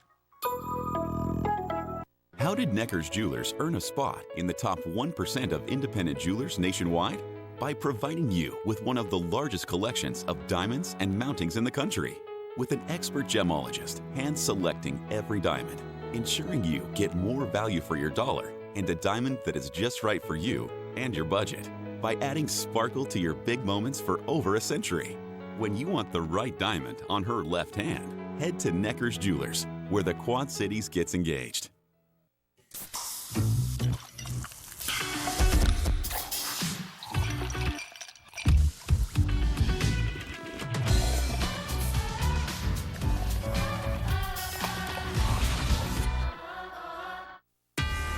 Chicago Cubs baseball has been brought to you by Southwest Airlines. Yes to low fares with nothing to hide. That's transparency. Your local Volkswagen dealer. Visit VWDealer.com for the Volkswagen dealer near you. Meijer, when we support the home team, we all win. Blue Cross and Blue Shield of Illinois. Choose Blue Cross and Blue Shield of Illinois, the card to carry through it all. Xfinity. Stay connected to your team with Xfinity, the exclusive internet provider of the Chicago Cubs. Subway. Make it what you want. Audi. Visit an Audi Chicagoland dealer today and get behind the wheel of the Audi model you've always wanted. And by Budweiser. Take some out to the ballgame. Join us Sunday for the next Cubs game on WGN. Cubs and Cardinals wrap up the road trip at 1 o'clock for the leadoff man. Dan Roan will join JD. Cubs baseball in high definition has been brought to you by Xfinity. Xfinity delivers the fastest internet with the best in-home Wi-Fi experience. Call, click, or visit an Xfinity store today. Once again, the final this afternoon. Astros 6, Cubs 5. Stay tuned. The 10th inning show is next. This is the deal. 30% off MSRP. This is the dealer, Green Chevrolet. How can we do it? Because we've got the Quad City's largest inventory with over 800 in stock. And big inventory means big discount. Take 30% off MSRP on new 18 Silverado Crew Cab LTs. Buy a well-equipped one for just $33,611 or get 0% for 72 months plus $1,500 bonus cash. Hurry, because when they're gone, Only at Green Chevy, driving the Quad Cities for over 28 years. Green, gotta go to green. It takes hard work and determination to achieve your goals. What a comeback. Hey, that's senior pride. 12 seniors, and they're just busting their butt. It only takes a little motivation. The Score, Sunday nights at 10:35 on News 8. Sponsored by Pepsi. Experience luxury at its finest. Mendota's exclusive selection of gas fireplaces and inserts evokes elegant ambiances filled with charm and serenity. With more than 7,500 distinctive decor options, Mendota fireplaces offer unrivaled versatility. Mendota's Burn Green technology offers industry-leading efficiency. Explore our award-winning website, mendotahearth.com, and design your perfect fireplace or insert in 5 easy steps. Mendota, North America's luxury fireplace. Tonight, love is worth fighting for. It's go big. Calculated camp has a hidden agenda. People were questioning my integrity. Or go home. You're cocky. I don't like that. Luke's self-imploding. I'm waiting a long time, and I'm tired of it. The Bachelorette, new tonight on ABC. Show you drink local and get your brood on. Buy brood gear at broodtv.bigcartel.com. T-shirts, koozies, and more. Get your brood on.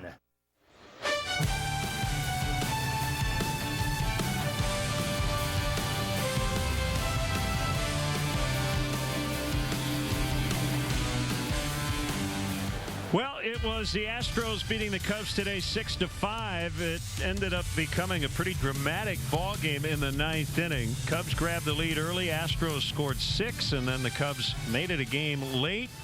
Cole over Hamels. Osuna gets his 14th save despite giving up those 2 home runs. When we come back, we'll have all the highlights from Houston.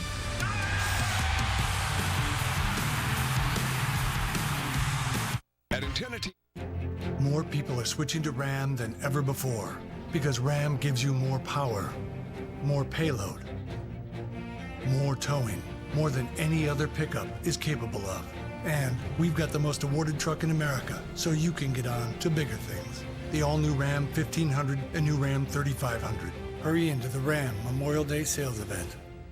Right now, well-qualified lessees get a low-mileage lease on the 2019 Ram 1500 for $289 a month.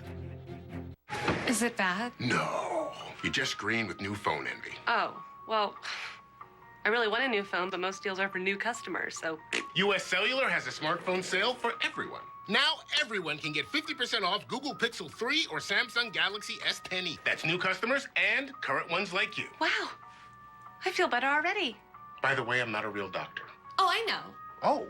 Now everyone can get 50% off the latest smartphones, no trade-in required. Miss Mamie's, seafood and steaks. Miss Mamie's, Fresh is something we celebrate. Come as you are.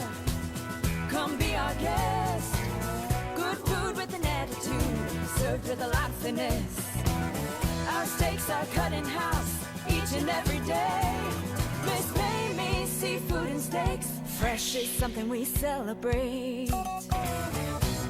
Switch to Extreme Internet and get Netflix on Us for 1 year. But hurry, this offer is gone June 21st. Our 100% gigabit technology network brings you the fastest speeds from 100 meg up to 1 gig, super powerful in-home Wi-Fi, and 99.9% network reliability. It's your last chance. Get Extreme Internet 100 for $34.99 a month for a year and get Netflix on Us for 12 months. Call 844-EXTREME2. The 10th inning is brought to you by Ford, inviting you to visit your local Ford store or buyfordnow.com. Wild game today. Cubs actually grabbed the lead in the first inning. 3 batters in. Anthony Rizzo, who is just smoking hot at the plate with his 15th home run of the season. That made it 2-0 Cubs. And they were able to get to Garrett Cole before he settled in. More on him later. Cole Hamels, as JD said, death by 1,000 cuts. He gave up 5 runs in the 9-batter third inning. Yeah, victimized, by some soft contact. This was well struck. Robinson Trinos with a double off the wall, scoring Brantley, who had walked. So the story of the game was contact by the Astros in critical situations, and not a whole lot of contact for the Cubs against Garrett Cole, who struck out 12 in 6 innings. Astros went on to fan 17 Cubs in today's ball game, but he was just brilliant with that 99-mile-an-hour fastball. Give the Cubs bullpen a lot of credit. Ryan, Maples, and Kinsler kept the Astros off the board, gave the Cubs an opportunity, and they took advantage. Almora, leadoff home run in the ninth. Russell, 2 batters later, made it a 1-run game. David Bodie would single into right, but Osuna would strike out Schwarber, and then Baez to end the ball game. Astros take the series opener 6-5. The final, a final word next. We got adopted. As a waitress, you're running all over the place. Well, if you have a 4 or 6 hour shift and you're in pain the whole time, that seems like an eternity. I was just aching. My feet were throbbing. I was just genuinely hurting. I kind of lost hope. And then I saw the Good Feet store and I decided to stop in. When I went in there, that's when everything changed. My name is Kristen, and that's my Good Feet story. See for yourself with a free personalized arch support fitting at the Good Feet store.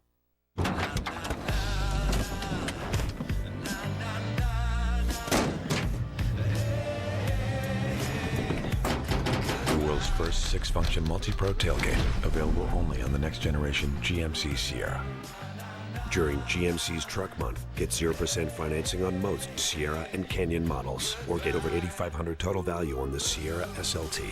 Plus, get an additional $1,000 purchase allowance when you finance through GM Financial. Are you ready for some hands-on training to help you take off in as little as a year? Midwest Technical Institute offers a variety of programs in growing industries like mechanical trades, allied health, cosmetology, and truck driving. We offer daytime and evening classes, and for those who qualify, financial aid and placement services are available. Earn the qualifications and certifications that you need. Get your life moving and enroll today at midwesttech.edu. Midwest Technical Institute. Hands-on, take off.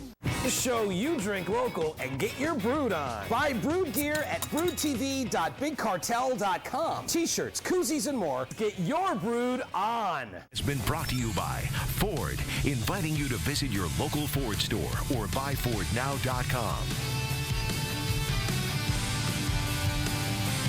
Cubs now 5-8 over their last 13, but they'll hand the ball to their ace, John Lester, who would like to be a lot better than the last couple of times out. He got off to a great start this year. He'll face young right-hander Corbin Martin for the Astros. First pitch just after 7 o'clock. 6-5 Astros, the final. The WGN News is next. Stay tuned here on Channel 9. Pick what stories you want to watch whenever you want on the WQAD streaming app. Download the WQAD streaming app on Apple TV, Amazon Fire Stick, Android TV, and Roku. Introducing the all-new 2019 Chevy Blazer, the newest addition to the Green family of SUVs. With its bold styling and advanced performance, the all-new Blazer will be the perfect addition to your family. Right now, you can save $4,000 on a Blazer. Drive for just $31,655. Or save $5,000 on a Blazer Premier. Drive one for just $44,170. Designed to do everything on or off-road in style. To get your all-new Blazer, you gotta go green. Green Chevy, driving the Quad Cities for over 28 years. Gotta go to green. We now join regularly scheduled programming already in progress.